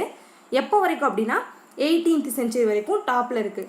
அப்புறம் என்ன ஆகும் அப்படின்னு பார்த்தீங்கன்னா பிரிட்டிஷ் வருவாங்க, இந்தியன் குட்ஸ்க்கு வந்து தடை போடுவாங்க. ஸோ காட்டன் உற்பத்தி பண்ணுறது வந்து என்ன செய்யணும், நலிவடைஞ்சிரும். அந்த நெசவாளர்களும் சரி தொழிலும் சரி ரொம்ப அடி வாங்கிடும். இந்த டைமில் வந்து ஃபெமைன், வறுமை அப்படிங்கிறது அதிகமாக இருக்கும். நம்ம அதை பின்னாடி பார்க்கலாம். தென் ஹேண்டிகிராஃப்ட் ப்ரொடக்ஷன், கையால் ஏதாவது பொருட்கள் செய்வாங்க இல்லையா, அது. ரூரல் அண்ட் அர்பன் ஏரியாஸ் ரெண்டு இடத்துலையுமே இந்த பொருட்கள் செய்கிறாங்க. லக்ஸரி ஒர்க்ஸ், அர்பன் பேஸ்ட், அதுலேயுமே ஆடம்பரத்துக்காக பொருட்கள் செய்வாங்க இல்லையா, அது எல்லாமே அர்பன் பேஸ்டாக இருக்குது. அந்த என்ன இதில் செய்கிறாங்க அப்படின்னா மெட்டல் ஒர்க்காக இருக்குது. மார்க்கெட்டிங், இப்போ நம்ம வந்து பொருட்களை உற்பத்தி பண்ணுறோம். ஸோ இந்த பொருளை நம்ம என்ன எடுத்துகிட்டு போகணும் அப்படின்னா மார்க்கெட்டுக்கு எடுத்துகிட்டு போகணும். ஏன்னா அப்போ நான் தானே விற்க முடியும். Production for an external market. நம்ம வந்து என்ன பண்ணுறோம் அப்படின்னா சப்ஸ்டன்சஸ் மார்க்கெட்டாக இல்லை, அதாவது சுய தேவைகளுக்கானது மட்டுமா இல்லை. நான் வந்து பயிர் விளைவிக்கிறேன் அப்படின்னா அது எனக்கும் என் குடும்பத்தில் உள்ளவங்களுக்கும் சாப்பிட்டா போதும் அப்படிங்கிறதுக்கானது கிடையாது. நான் வந்து விற்கணும், எனக்கு வந்து லாபம் வேணும். அதாவது மார்க்கெட்டுக்காக என்ன செய்கிறாங்கன்னா பயிர்களை உற்பத்தி பண்ணுறாங்க. ஏன்னா இது ஒரு தொழில். எஸ்பெஷலி எக்ஸ்டர்னல் மார்க்கெட், அதாவது வெளிநாட்டுக்கு என்ன செய்கிறாங்க அப்படின்னா குட்ஸை வந்து ஏற்றுமதி பண்ணுறாங்க. இது வந்து புதுசு கிடையாது. நம்ம பழங்காலத்துலேருந்து நம்ம செஞ்சுட்டு இருக்கிற வேலைகள் தான். நம்மக்கிட்ட அதிகமாக குட்ஸ் இருக்கும்போது என்ன செய்வோம், நம்ம ஃபாரின் கண்ட்ரீஸ்க்கு வந்து ஏற்றுமதி பண்ணுவோம். நம்ம இவ்வளோ நாள் ஹிஸ்டரியில் தான் பார்த்துட்டு இருக்கோம் இல்லையா. ஸோ இங்கே ப்ரொடக்ஷன் அப்படிங்கிறது தற்சார்பு உடையதாக இல்லை, மார்க்கெட் பேஸ்டாக இருக்குது. High degree of commercialisation of production பண்ணும்போதே இது வந்து விற்கணும், நிறைய மகசூல் வந்தால் தான் அதிக லாபம் கிடைக்கும் அப்படின்னு சொல்லிட்டு ஒரு கமர்ஷியல் மைண்ட் செட்டோடைய ப்ரொடக்ஷன் நடக்குது. Required the organisation of marketing by agencies. இப்போது நம்ம என் கையில் சர்ப்ளஸ் இருக்குது, அதாவது நான் வந்து விளைவிச்ச பொருட்கள் வந்து என் கையில் இருக்குது அப்படின்னா நான் டைரெக்டாக என்ன செய்ய முடியாது அப்படின்னா மார்க்கெட்டுக்கு கொண்டு போய் விற்க முடியாது. நான் ஒரு ஏஜென்ட்டை பிடிச்சி எந்த இடத்துல இந்த பொருளுக்கான தேவை அதிகமாக இருக்குது அப்படிங்கிறத பார்த்து இதுக்கு ஒரு விலையை விதித்து அதை யார்கிட்டலாம் கொண்டு போக முடியுமோ கொண்டு போய் சேர்க்கணும். ஸோ இந்த இடத்துல ஒரு ஆர்கனைஸ்டு ஒரு மார்க்கெட்டிங் ஏஜென்சிஸ் வந்து செயல்படுது. Merchants linked the producers from rural with urban. So இங்கே வந்து ரூரலில் என்ன செய்கிறாங்க, பொருட்களை உற்பத்தி பண்ணுறாங்க, விற்கிறதுக்கு அர்பனுக்கு எடுத்துகிட்டு போகிறாங்க. எடுத்துகிட்டு போகும்போது டிரான்ஸ்போர்ட்டேஷன்லேருந்து மார்க்கெட் பிளேஸ் வரைக்கும் என்ன செய்யணும் அப்படின்னா அந்த விவசாயிக்கு தெரிஞ்சிருக்கணும். தெரியாது அப்படிங்கிற பட்சத்தில் ஒரு மீடியேஷன் வராங்க, சரியா. ஒரு தரகர் ஒருத்தர் வந்து வராரு. அவர் தான் என்ன பண்ணுறாரு அப்படின்னா இந்த குட்ஸை வந்து ரூரல்லேருந்து அர்பனுக்கு எடுத்துகிட்டு போகிறாரு. இவங்க தான் யார் அப்படின்னா மெர்ச்சன்ட்ஸ். இந்த இடத்துல லாபம் அதிகம் யாருக்கு அப்படின்னு பார்த்தீங்கன்னா இந்த மெர்ச்சன்ட்ஸ்க்கு தான். நம்ம பார்த்தோம் இல்லையா, இப்போது நிறைய விவசாய மண்டிகள்லாம் இருக்கும். டைரெக்டாக விவசாயிகள் என்ன பண்ணலாம், நம்ம உழவர் சந்தையை எடுத்துக்கோங்களேன், அவங்க விளைவிச்ச பொருட்களை வந்து டைரெக்டாக சந்தைக்கு எடுத்துகிட்டு வந்து அவங்களே விற்றுக்கலாம். தரகர் ஒருத்தர் வேண்டாம் அப்படின்னு சொல்லிட்டு, ஏன்னா இந்த தரகர் தான் என்ன பண்ணுறாரு, நிறைய கொள்ளடிக்கிறாரு. ரூரலில் இந்த ஒரு விவசாயிக்கிட்ட இருந்து கம்மியான விலைக்கு குட்ஸை வாங்கிட்டு அர்பன் ஏரியாவில் போய் விற்கும்போது அதிக விலைக்கு சொல்லி வித்துறாரு. ஸோ இங்கே லாபம் யார் அடிக்கிறா அப்படின்னு பார்த்தீங்கன்னா இந்த மெர்ச்சன்ட் தான். இங்கே போகிறது யார் அப்படின்னு பார்த்தீங்கன்னா இந்த ரூரல் ஏரியாவில் இருக்கக்கூடிய விவசாயிகள் தான். ஸோ இந்த இதெல்லாம் வேண்டாம் அப்படின்னு சொல்லிட்டு நம்ம ஹிஸ்ட்ரியை தெரிஞ்சுக்கிட்டனால தான் இந்த மிடில் மேனை வந்து ஒழிக்கணும் அப்படிங்கிறதுக்காக மண்டி, உழவர் சந்தை, இந்த மாதிரி நிறைய விஷயங்கள் வந்து கொண்டு வந்திருக்கோம், சரியா. ஓகே, அப்போ இந்த இடத்துல இந்த மிடில் மேன், இந்த மெர்ச்சன்ட் அப்படிங்கிறவங்க என்ன செய்கிறாங்கன்னா அபரிதமான வளர்ச்சி, அதாவது ரொம்ப பெரிய பணக்காரராக மாறிட்டு இருக்கிறாரு. Extensive trade network. இப்போ இந்த ட்ரேட் அப்படிங்கிறது எந்த மாதிரி கனெக்ட் ஆகிருக்கு அப்படின்னு பாருங்களேன். வில்லேஜ் மார்க்கெட்ஸ், சரியா. விவசாயிகள் வந்து உற்பத்தி பண்ணுறாங்க, அவங்க பொருட்கள்லாம் என்ன செய்கிறாங்க, எங்கேயாவது விற்கிறதுக்கு போகணும் அப்படின்னு சொல்லிட்டு லோக்கல் மார்க்கெட்ஸில் வச்சிட்ருக்காங்க. இந்த இடத்துல தான் ஒரு மெர்ச்சன்ட் வரான், வந்து அங்கே இருக்கக்கூடிய எல்லா குட்ஸையும் கம்மியான விலைக்கு வாங்கிட்டு ரீஜனல் மார்க்கெட்டுக்கு போகிறான். அதாவது வில்லேஜ் 2-3 வில்லேஜ் சேர்ந்து ஒரு சந்தை நடத்தும் இல்லையா, அந்த இடத்துக்கு போகிறான். அங்கே இருக்கக்கூடிய பர்சன்கிட்ட விற்கிறான். அவங்க அதை எங்கே எடுத்துகிட்டு போகிறாங்க, அர்பனுக்கு எடுத்துகிட்டு போகிறாங்க. அர்பனில் இருக்கக்கூடிய மெர்ச்சன்ட் அதை என்ன பண்ணுறான், கமர்ஷியல் சென்டர்ஸ்க்கு எடுத்துகிட்டு போகிறான். அங்கே இருக்கிறவங்க என்ன பண்ணுறாங்க, போர்ட்டுக்கு எடுத்துகிட்டு போகிறாங்க, அதாவது ஏற்றுமதி பண்ணுறதுக்கு எடுத்துகிட்டு போகிறாங்க. ஸோ இவங்க அவுட் சைட் மார்க்கெட்ஸ்க்கு விற்கிறாங்க. இங்கே ஒவ்வொரு இடத்துலையும் இருக்கக்கூடிய ஒவ்வொரு மிடில் மேனுக்கும் லாபம் எவ்வளோ அதிகமாக இருக்கும், அதிகமான லாபம் பார்க்குறது இந்த இடத்துல இருக்கிறவங்க தான், சரியா. ஸோ இந்த இடத்துல ரொம்ப அடி வாங்குறது யார்? இந்த பொருட்களை வந்து உற்பத்தி பண்ண இந்த வில்லேஜ் மார்க்கெட்டில் இருக்கக்கூடிய விவசாயிகள் தான்.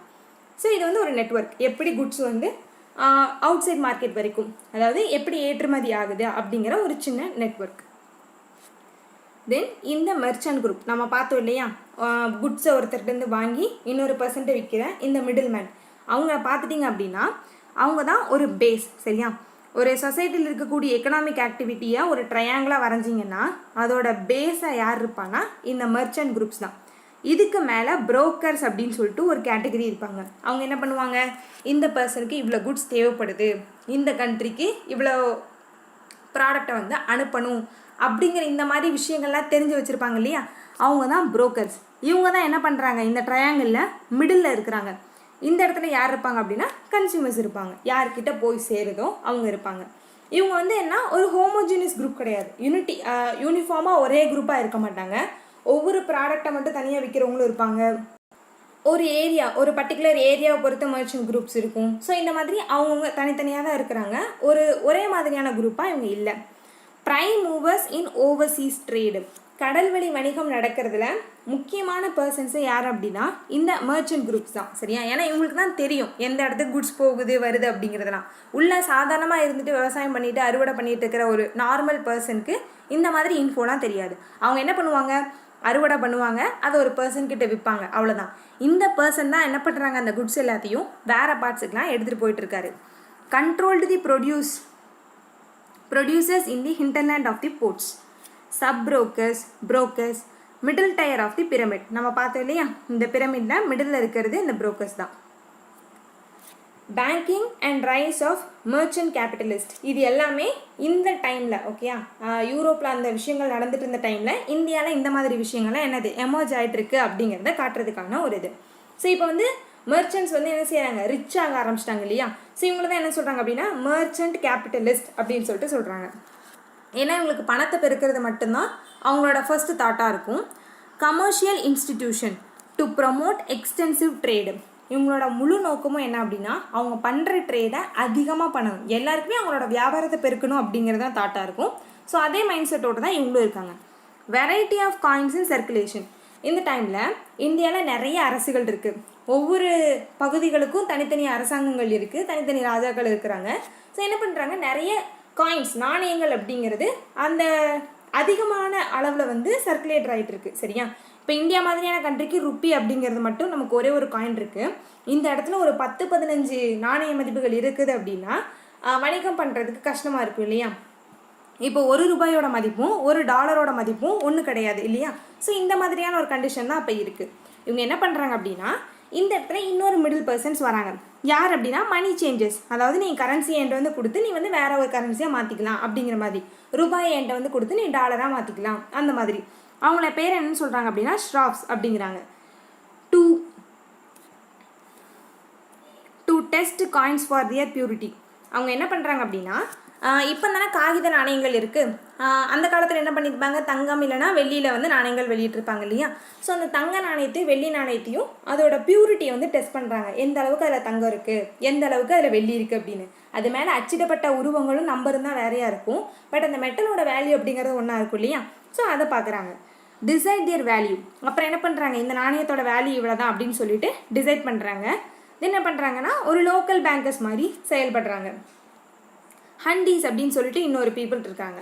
இவங்க யார் அப்படின்னா பில்ஸ் ஆஃப் எக்ஸ்சேஞ்ச், அதாவது இப்போ வந்து நம்ம செக் புக் வச்சுருக்கோம்னு வச்சுக்கோங்களேன். ஒரு செக்கை கொண்டு போய் கொடுத்தோன்னா நமக்கு அந்த செக்கில் என்ன அமௌண்ட் எழுதியிருக்காங்களோ அதை கொடுப்பாங்கல்ல, அந்த மாதிரி எல்லா இடத்துக்குமே காசை ஒரு இடத்துலேருந்து இன்னொரு இடத்துக்கு கொடுக்கணுன்னா காசை டிரான்ஸ்போர்ட் பண்ணணும் அப்படிங்கிற அவசியம் இல்லை. நீங்கள் எனக்கு எழுதி கொடுங்க, என்கிட்ட உங்களோட பணத்தை கொடுங்க, நான் நீங்கள் சொல்கிற பர்சன்கிட்ட என்ன செஞ்சிடறேன், பணத்தை கொடுத்துட்றேன் அப்படிங்கிற மாதிரியான விஷயம் தான் என்ன செக்கு. இதுவும் செக் மாதிரி தான். இந்த ஹண்டீஸ் என்ன பண்ணுவாங்க அப்படின்னா ஒரு செக் கொடுப்பாங்க. நம்ம என்ன பண்ணுவோம், இப்போ நான் 10 ரூபா வந்து நான் தமிழ்நாட்டில் இருக்கேன், நான் வந்து என்ன செய்கிறேன், ஆந்திராவில் இருக்கக்கூடிய என்னோட ரிலேட்டிவ் யாருக்கோ ஒருத்தருக்கு காசு கொடுக்கணும்னு நினைக்கிறேன்னு வச்சுக்கோங்களேன். நான் இந்த ஹண்டிக்கிட்ட போய் 10 ரூபாயை கொடுத்துருவேன். அவர் என்ன பண்ணுவார், எனக்கு ஒரு ரெசிப்ட் கொடுப்பாரு, இன்னொரு செக்கை வந்து வச்சுருப்பார். ஸோ இது என்ன பண்ணுவார் அப்படின்னா ஆந்திராவில் இருக்கக்கூடிய என்னோட ஒரு ரிலேட்டிவ் கிட்ட கொடுத்துருவாங்க. அவங்க என்ன பண்ணுவாங்க, அந்த பேங்க்கில் போய் இதே மாதிரி இன்னொரு ஹண்டி இருப்பார் இல்லையா, ஸோ அவர்கிட்ட அந்த செக்கை நீட்டும் போது அவங்க அதுக்கான மதிப்பை கொடுத்துருவாங்க. ஸோ இந்த மாதிரி தான் என்னது பண பரிவர்த்தனை அப்படிங்கிறது இந்த மாதிரி நடக்குது. ஸோ இந்த இடத்துல இந்த பேங்கர்ஸ், இந்த லோக்கல் பேங்கர்ஸ் வந்து என்ன செய்கிறாங்க அப்படின்னா அதிக அளவில் எமர்ஜ் ஆகிட்டு இருக்காங்க. அதாவது அக்ரிகல்ச்சர் மட்டும் பேஸாக இருந்த ஒரு எக்கனாமி பணத்தை நோக்கி என்ன செய்யுது, நகர ஆரம்பிச்சிட்டு இருக்கு. அரசு சண்டை போடுறது, போர், இந்த மாதிரி விஷயங்களை தாண்டி பொருளாதாரம் அப்படிங்கிறது கொஞ்சம் மேலே வந்துட்டு இருக்கு. இது பழைய முறைப்படி இல்லை, பார்த்தீங்களா, பாட்டு சிஸ்டம் மாதிரிலாம் இல்லை. காயின்ஸ் உள்ளே வந்துருச்சு, செக்கு லெவலுக்கு உள்ளே வர ஆரம்பிச்சிட்டு.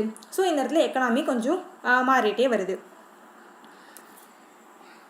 ஷாப்ஸ் அட் டிஃப்ரெண்ட் டெஸ்டினேஷன், வேறு இடத்துல இருக்கக்கூடிய பகுதிகளுக்கு பணத்தை இந்த மாதிரி தான் அனுப்பியிருக்காங்க. இங்கே மெர்ச்சன்ட் வந்து என்ன செஞ்சுட்டு இருக்காங்க, ஒரு எமர்ஜிங் கிளாஸாக இருக்காங்க. நம்ம பார்த்தோம் இல்லையா, ஒவ்வொரு பகுதியிலையும் ஒவ்வொரு விதமான வியாபாரிகள் இருக்கிறாங்க. சூரத்தை எடுத்துக்கிட்டிங்க அப்படின்னா பனியாஸ், பார்சி அப்படின்னு சொல்லக்கூடிய மெர்ச்சன்ட்ஸ் இருக்கிறாங்க.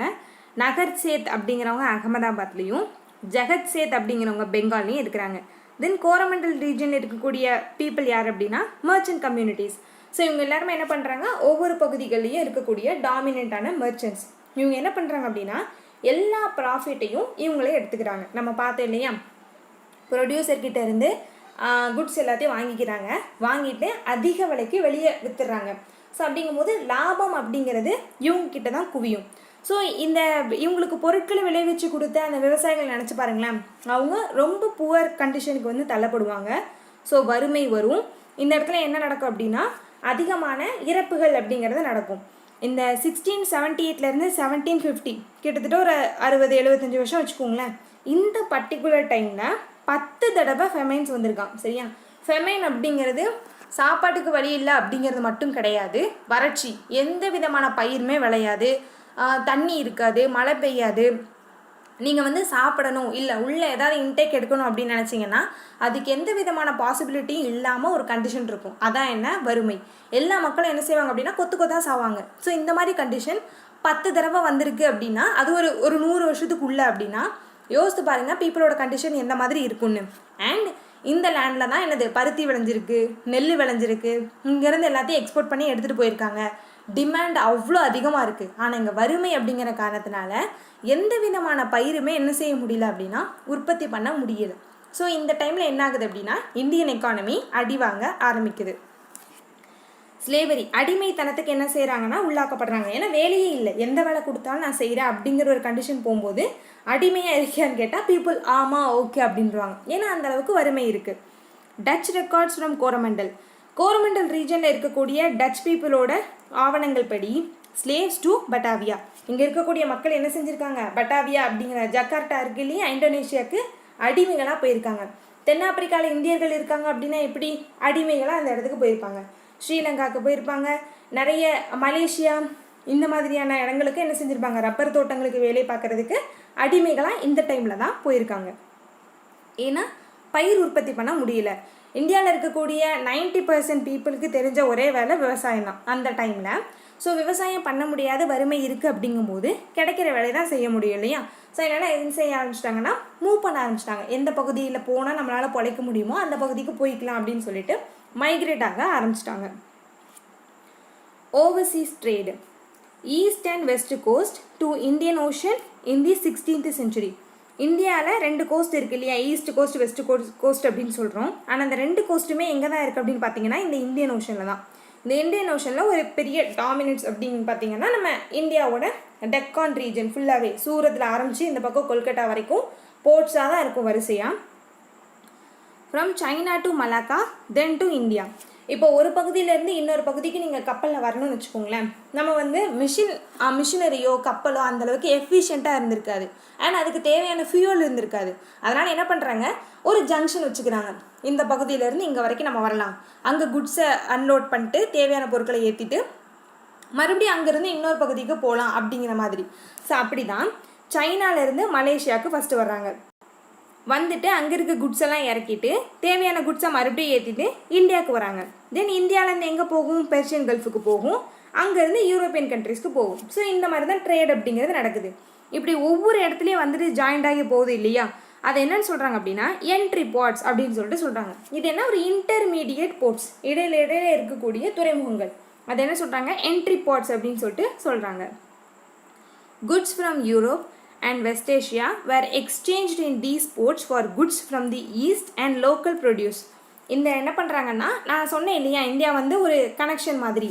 இங்கே இருக்கக்கூடிய யூரோப்புக்கும் சரி, இந்த பக்கத்தில் இருக்கக்கூடிய ஈஸ்ட் ஏஷியாவுக்கும் சரி, இந்தியா வந்து மிடில் இருக்கக்கூடிய ஒரு பகுதி. ஸோ யூரோப்லேருந்து வரக்கூடிய குட்ஸ் எல்லாம் இங்கே இறக்கி வச்சுட்டு, இங்கே இருக்கக்கூடிய ஏதாவது ஒரு பொருட்களை ஏற்றிட்டு இல்லைனா வாங்கிட்டு அகெயின் இங்கேருந்து எங்கே போகிறாங்க அப்படின்னா சைனாவுக்கு போகிறாங்க.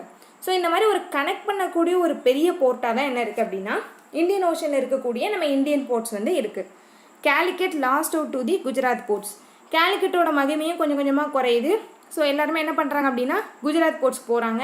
அங்கேயும் சூரத்தோட இது போகவும் மொத்த இம்பார்ட்டன்ஸும் எங்கே இறங்குதுன்னா பாம்பேயில் இறங்குது. The ports of the Coromandel coast. Coromandel கோஸ்ட்டில் இருக்கக்கூடிய போர்ட்ஸ் என்னென்னு பார்த்தீங்கன்னா மசூலிப்பட்டினம், புலிகாட் அண்ட் நம்ம Madras. Intermediate post ships from Burma and the Malay Peninsula. இந்த இடத்துல எந்த கடற்கரையிலேருந்து எந்த பகுதிகளில் இருந்தால் போர்ட்ஸ் கப்பல்கள் வரும் அப்படின்னு பார்த்தீங்கன்னா பர்மாவில் இருந்தும் மலாய் பெனின்சுலாவில் இருந்தும், அதாவது இந்த ஈஸ்ட் சைட்லேருந்து என்ன செய்யுதுன்னா கப்பல்கள் வருது. இந்த பக்கத்துலேருந்து வரும், இங்கேருந்து வரும். சரியா, நமக்கு 2 பகுதிகள்லையுமே துறைமுகங்கள் அப்படிங்கிறது இருக்குது. ஸோ இப்படி இருக்கக்கூடிய இதுதான் இந்தியாவோட சிச்சுவேஷன். ஓகே, ஆல்ரெடி நம்ம ஒவ்வொரு பீரியடாக பார்க்கும்போதே யூரோப்பியன்ஸ் வந்து உள்ளே வந்திருப்பாங்க, அவங்களோட இன்ஃப்ளூயன்ஸும் இருந்திருக்கும். பட் ஓவராலாக பார்க்கும்போது இதுதான் இந்தியாவோட கண்டிஷன். இப்படி இருக்கக்கூடிய டைமில் தான் என்ன செய்கிறாங்க, யூரோப்பியன் பீப்புள் வந்து இந்தியாவுக்குள்ளே வராங்க. அவங்களோட ப்ரைமரி இன்ட்ரெஸ்ட்டே என்ன, securing spices for Europe directly. சரியா, நம்ம பார்த்துட்டோம் கான்ஸ்டாண்டினோபிளை வந்து பிளாக் பண்ணிட்டாங்க. ஸோ யூரோப்புக்கு தேவையான எல்லா பொருட்களுமே அராப் பீப்புள் மூலமாக தான் வருது. அவங்களுக்கு டேக்ஸ் அதிகமாக பே பண்ணுறோம். அப்போ நம்ம என்ன பண்ணிக்கலாம், டைரெக்டாகவே நமக்கு தேவையான குட்ஸை இந்தியாவிலேருந்து எடுத்துக்கலாம் அப்படின்னு சொல்லிட்டு வராங்க. அதுவும் எதுக்காக அப்படின்னா ஸ்பைசஸ்க்காக தான் வராங்க. சரியா, மிளகுக்காக தான் வந்தாங்க. மலபார் கோஸ்ட்டில் இருக்கக்கூடிய மிளகுக்காக தான் என்ன செய்கிறாங்க, அங்கே யூரோப்லேருந்து இந்த பக்கம் வராங்க. வந்தவங்க என்ன செஞ்சுட்டாங்க, கொஞ்சம் கொஞ்சமாக உள்ள நுழைஞ்சு நாட்டை பிடிச்சிட்டாங்க. எதுக்கு இந்தியாவுக்குள்ளே வரணும், டைரக்ட் கான்டாக்ட் அப்படின்னு சொல்லியிருக்காங்களே. அப்போ இதுக்கு முன்னாடி எப்படி வியாபாரம் நடந்துச்சு அப்படின்னா, spices were carried to the Persian Gulf ports, then overland to the Mediterranean. என்ன பண்ணுவாங்கன்னா இந்த அரப் பீப்புள் இந்தியாவிலேருந்து குட்ஸை வாங்கிட்டு போவாங்க. நம்ம அடிக்கடி சொல்லியிருக்கோம் இல்லையா, கேரளாவில் வந்து முஸ்லீம்ஸ் அதிகமாக இருப்பாங்க. இன்னுமே அரப் கண்ட்ரீஸில் பார்த்திங்க அப்படின்னா கேரளைட்ஸ் அதிகமாக இருப்பாங்க அப்படின்னு. ஏன்னா அவங்களுக்கு ஏன்ஷியன்ட் இருந்தே அவங்களுக்கு வந்து கனெக்ஷன் அப்படிங்கிறது அதிகமாக இருக்குது. இன்னுமே கேரளாவில் முஸ்லீம் பீப்புள் வந்து அதிகமாக இருப்பாங்க, கிறிஸ்டியன்ஸ் அதிகமாக இருப்பாங்க. அது ஒரு ட்ரேடிங் சென்டர். எதுக்காக வராங்கன்னா இங்கே இருக்கக்கூடிய ஸ்பைசஸ் எடுத்துகிட்டு போகணும் அப்படிங்கிறதுக்காக தான். ஸோ இங்கே இருக்கக்கூடிய ஸ்பைசஸ் எல்லாம் ஃபஸ்ட்டு பெர்ஷியன் கல்ஃபுக்கு போகும். பெர்ஷியன் கல்ஃபில் இருந்து குட்ஸ் எல்லாம் என்ன பண்ணும் அப்படின்னா நிலம் வழியாக மெடிடேரியன் பகுதிகளுக்கு போகும். இங்கேருந்து யூரோப்பியன் கண்ட்ரீஸ்க்கு என்ன செய்யுதுன்னா போகுது. ஒருத்தர்கிட்ட இருந்து இன்னொருத்தர்கிட்ட கைமாத்தா போன ஒரு பொருளுக்கு லாபம் அவ்வளோ அடிக்க முடியும் அப்படின்னா இது போர்ட்டாக தாண்டி போகுது. அப்போ இந்த இடத்துல கொள்ள லாபம் யாருக்கு இருக்கும் அப்படின்னா இந்த ட்ரேட் ரூட்ஸ் எல்லாம் கண்ட்ரோல் பண்ணிகிட்டு இருக்கிற அரப் பீப்புளுக்கு தான். சரியா, ஆல்ரெடி அவங்க மேலே கோவத்தில் இருக்காங்க. இப்போ ட்ரேடையும் கண்ட்ரோல் பண்ணுறாங்க அப்படிங்கிறத அவங்களால ஏற்றுக்க முடியல. ஸோ நம்மளே ஒரு சி ரூட்டை வந்து கண்டுபிடிப்போம், நம்மளே டைரெக்டாக ட்ரேட் பண்ணுவோம் அப்படின்னு சொல்லிட்டு இந்தியாவுக்குள்ளே வராங்க.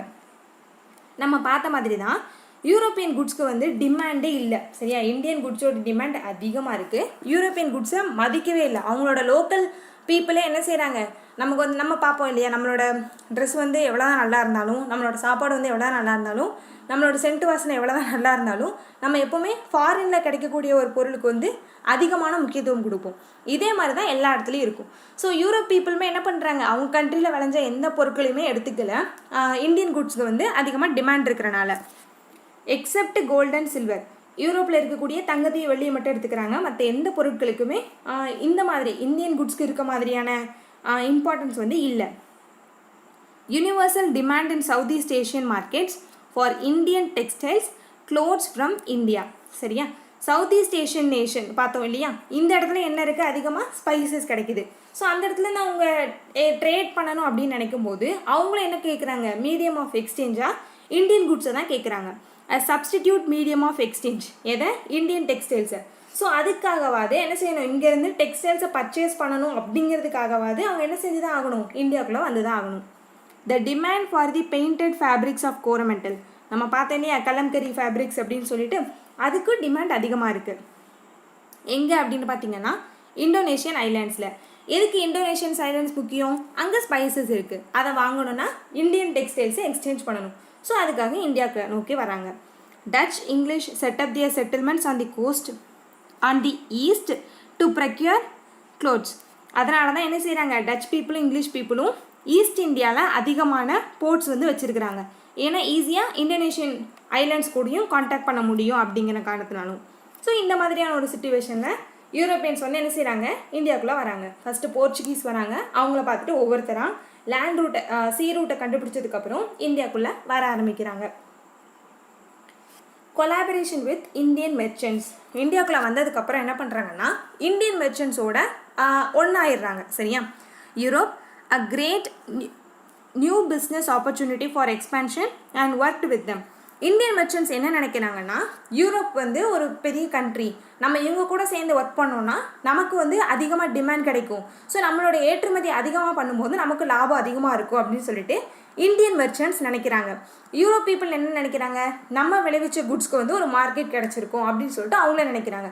ஸோ ஒரு மியூச்சுவல் கோஆப்ரேஷன் இருக்கும். அப்படிங்கிற பட்சத்தில் இந்தியன்ஸும் யூரோப்பியன்ஸும் ஃபஸ்ட்டு சேர்ந்து தான் என்ன செஞ்சுட்டு இருக்காங்க அப்படின்னா ட்ரேட் பண்ணிகிட்டு இருக்காங்க.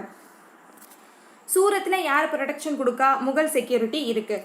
பட் ஆஃப்டர் தி மராத்தியன்ஸ் அட்டாக் என்ன ஆயிடுது அப்படின்னா, முகல் பீப்புள் அவங்க நம்பலை, டச் பீப்புளாவது இங்கிலீஷ் பீப்புளாவது நமக்கு பாதுகாப்பு கொடுப்பாங்க அப்படின்னு சொல்லிட்டு ட்ரேடர்ஸ் நம்புகிறாங்க. ஏன்னா அந்தளவுக்கு அவங்களுக்குள்ள ஒரு அண்டர்ஸ்டாண்டிங் வந்துருச்சு. எல்லாருமே ட்ரேடர்ஸ் தானே, நம்ம செய்கிற தொழில் மூலமாக என்ன செய்வாங்க, எல்லோரும் ஈஸியாக கனெக்ட் ஆகிடுவாங்கல்ல.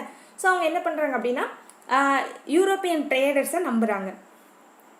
புலிகாட் அண்ட் சென்னையில் யாரோட டாமினேஷன், பிரிட்டிஷ். பாண்டிச்சேரியில் ஃப்ரெஞ்ச். இந்த மாதிரி ஒவ்வொரு இம்பார்ட்டண்டான ட்ரேடிங் சென்டர்லேயும் யூரோப்பியன்ஸோட ஆதிக்கம் இருக்குது. Merchants had support from them. மெர்ச்சன்ட்ஸும் என்ன பண்ணுறாங்க, லோக்கல் மெர்ச்சன்ட்ஸும் ஃபாரின் மெர்ச்சன்ட்ஸை வந்து நம்புகிறாங்க. No disadvantage to Indian merchants till 1700. So இந்த இடத்துல இந்தியன் மெர்ச்சன்ட்ஸ்க்கு எந்த விதமான பாதிப்பும் இல்லை டில் 1700. அதுக்கப்புறம் தான் என்னது, யூரோப்பியன்ஸோட சுயரூபம் தெரிய ஆரம்பிக்கும். சூரத் த்ரெட் பை மராத்தாஸ் நம்ம பார்த்தோம் இல்லையா. Inability of the Mughal state to provide security. முகலாயர்களாலையும் எதுவும் செய்ய முடியல, ஏன்னா அவங்களுக்குள்ளேயே நிறைய பிரச்சனைகள் இருக்குது. ஸோ அவங்க வந்து என்ன செய்யலை, கண்ட்ரியாக பாதுகாக்கலை, அட்மினிஸ்ட்ரேட்டர் வந்து எஃபெக்டிவாக இல்லை. Chennai English had stabilised. இந்த டைமில் சென்னையில் இங்கிலீஷ் வந்து என்ன செய்கிறாங்க, ரொம்ப ஸ்ட்ராங்காக நிற்க ஆரம்பிச்சிட்டாங்க. Pressure on merchants to accept unviable terms. இப்போது இந்த போர்ட்டை வந்து யார் கண்ட்ரோல் பண்ணுறாங்க, பிரிட்டிஷ் பீப்புள் கண்ட்ரோல் பண்ணிகிட்டு இருக்காங்க. இந்த இடத்துல குட்ஸு யாரோட குட்ஸ் வெளியே போயிட்டுருக்கு, நம்ம இந்தியன் குட்ஸ் வந்து இந்த போர்ட்டு மூலமாக தான் வெளியே போகுது. ஆனால் யூரோப்பியன் மார்க்கெட்ஸில் யூரோப்பியன் குட்ஸ்க்கு என்ன இல்லை, டிமாண்ட் இல்லை, எல்லாருமே இந்தியன் குட்ஸை தான் கேட்குறாங்க. அப்போது நம்மளோட பொருட்கள் அதிகமாக விற்பனை பண்ணணும் அப்படின்னா ஃபாரின்லேருந்து வரக்கூடிய குட்ஸை வந்து ஸ்டாப் பண்ணணும். ஃபாரின்லேருந்து வரக்கூடிய குட்ஸை ஸ்டாப் பண்ணணும்னா என்ன பண்ணணும், இங்கேருந்து ஆரம்பத்திலேயே வெளியே போகாமல் பார்த்துக்கணும். அதனால் என்ன பண்ணுறாங்க, உங்கள் குட்ஸை நான் கப்பல் மூலமாக என்னோடய கண்ட்ரிக்கு எடுத்துகிட்டு போகணுன்னா நீங்கள் எனக்கு இவ்வளோ அதிகமான டேக்ஸ் கொடுக்கணும் அப்படின்னு சொல்லிட்டு போர்ட்டில் வச்சு பிரிட்டிஷ் மெர்ச்சன்ட்ஸ் வந்து டேர்ம்ஸ் போடுறாங்க, ஒரு பாலிசி போடுறாங்க. சரியா? ஸோ இந்த இடத்துல தான் டிஃப்ரென்ஸ் வந்து வர ஆரம்பிக்குது. ஸோ இது வந்து பெரிய அடி. ஏன்னா நான் விளைவிச்ச பொருள், நான் உற்பத்தி செஞ்ச பொருள், இதை என்னோடய கண்ட்ரிலேருந்து நான் ஏற்றுமதி செய்கிறேன், அதுக்கு நான் அதிகமாக டேக்ஸ் பே பண்ணணும் அப்படின்னு சொல்லிட்டு. இன்னொன்று, இங்கேருந்து டேக்ஸ் அதிகமாக போட்டாலும் உள்ளே போய் இறங்குது பார்த்தீங்களா யூரோப்பில், அந்த இடத்துல இந்த குட்ஸ் வந்து என்ன சீப்பாகிடுது. அதாவது உங்களுக்கு வந்து விலை வந்து கம்மியான விலைக்கு வந்து விற்கிறாங்க. ஏன்னா யூரோப்பில் வந்து அவங்களோட ப்ராடக்டை பாதுகாக்கணும் இல்லையா. ஸோ அந்த காரணத்துக்காக அதிகமாக வரி கட்டி பொருட்களை ஏற்றுமதி பண்ணுறாங்க. பட் பண்ண இடத்துல இவங்களுக்கு பொருட்களுக்கான மதிப்பு வந்து ரொம்ப கம்மியாக இருக்குது. அப்படிங்கும்போது இவங்க உற்பத்தி பண்ணவங்களுக்கு லாபம் இல்லை. ஸோ இந்த மாதிரி கொஞ்சம் கொஞ்சமாக நெசவு தொழில் என்ன அப்படின்னா அடிவாங்க ஆரம்பிக்குது. Local merchant princess disappear. இந்த டைமில் லோக்கல் மெர்ச்சன்ட்ஸ் நடுவில் திடீர்னு பணக்காரங்களாக உருவாயிட்டு இருந்தாங்க இல்லையா, அவங்க எல்லாருமே காணாமல் போக ஆரம்பிச்சிட்டாங்க. ஏன்னா மொத்த கண்ட்ரோல் இப்போ யார் கையில் இருக்குது, யூரோப்பியன் பீப்புள் கிட்ட இருக்குது. The expansion of demand from Europe for Indian textiles. But ஆனால் இந்தியன் டெக்ஸ்டைல்ஸ்க்கான டிமாண்ட் அப்படி தான் இருக்குது, இன்னும் அதிகமாகிட்டே தான் இருக்குது.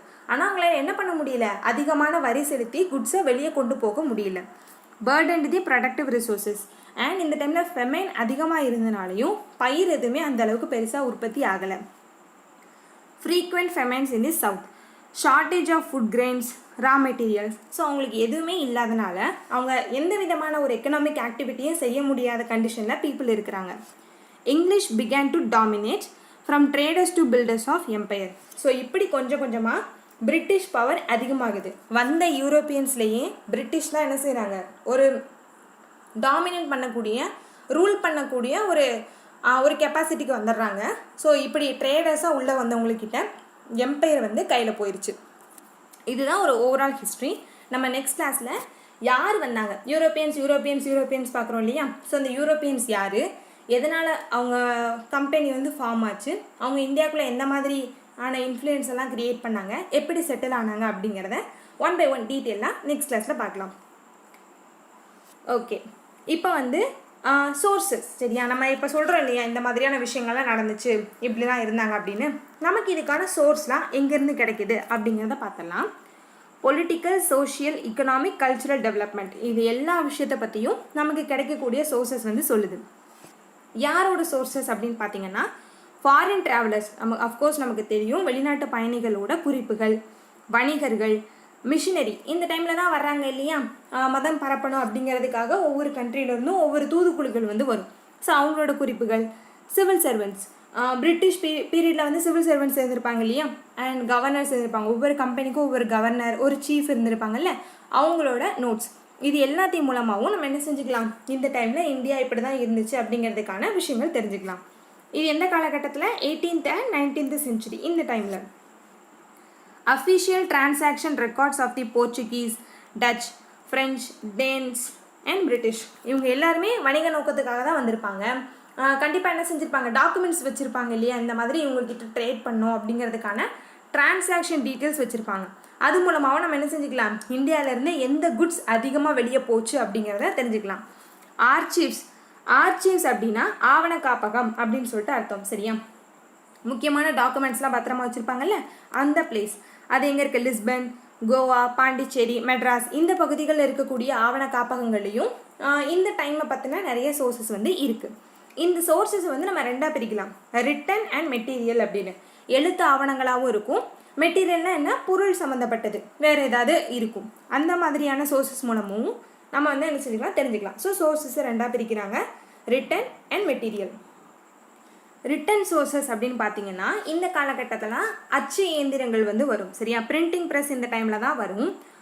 என்ன பண்ணுவாங்கன்னா நிறைய மொழிகளில் நிறைய புத்தகங்களை வந்து அச்சிடுவாங்க. அப்போ நம்ம என்ன பண்ணிக்கலாம், உலகத்தில் வேறு ஏதோ மூலையில் இருக்கக்கூடிய ஒரு கண்ட்ரியோட கல்ச்சர், லாங்குவேஜ், ஆர்ட், லிட்ரேச்சர் இந்த மாதிரியான எல்லா விஷயங்களையும் வேறு ஒரு இடத்துல இருந்து தெரிஞ்சுக்கலாம்.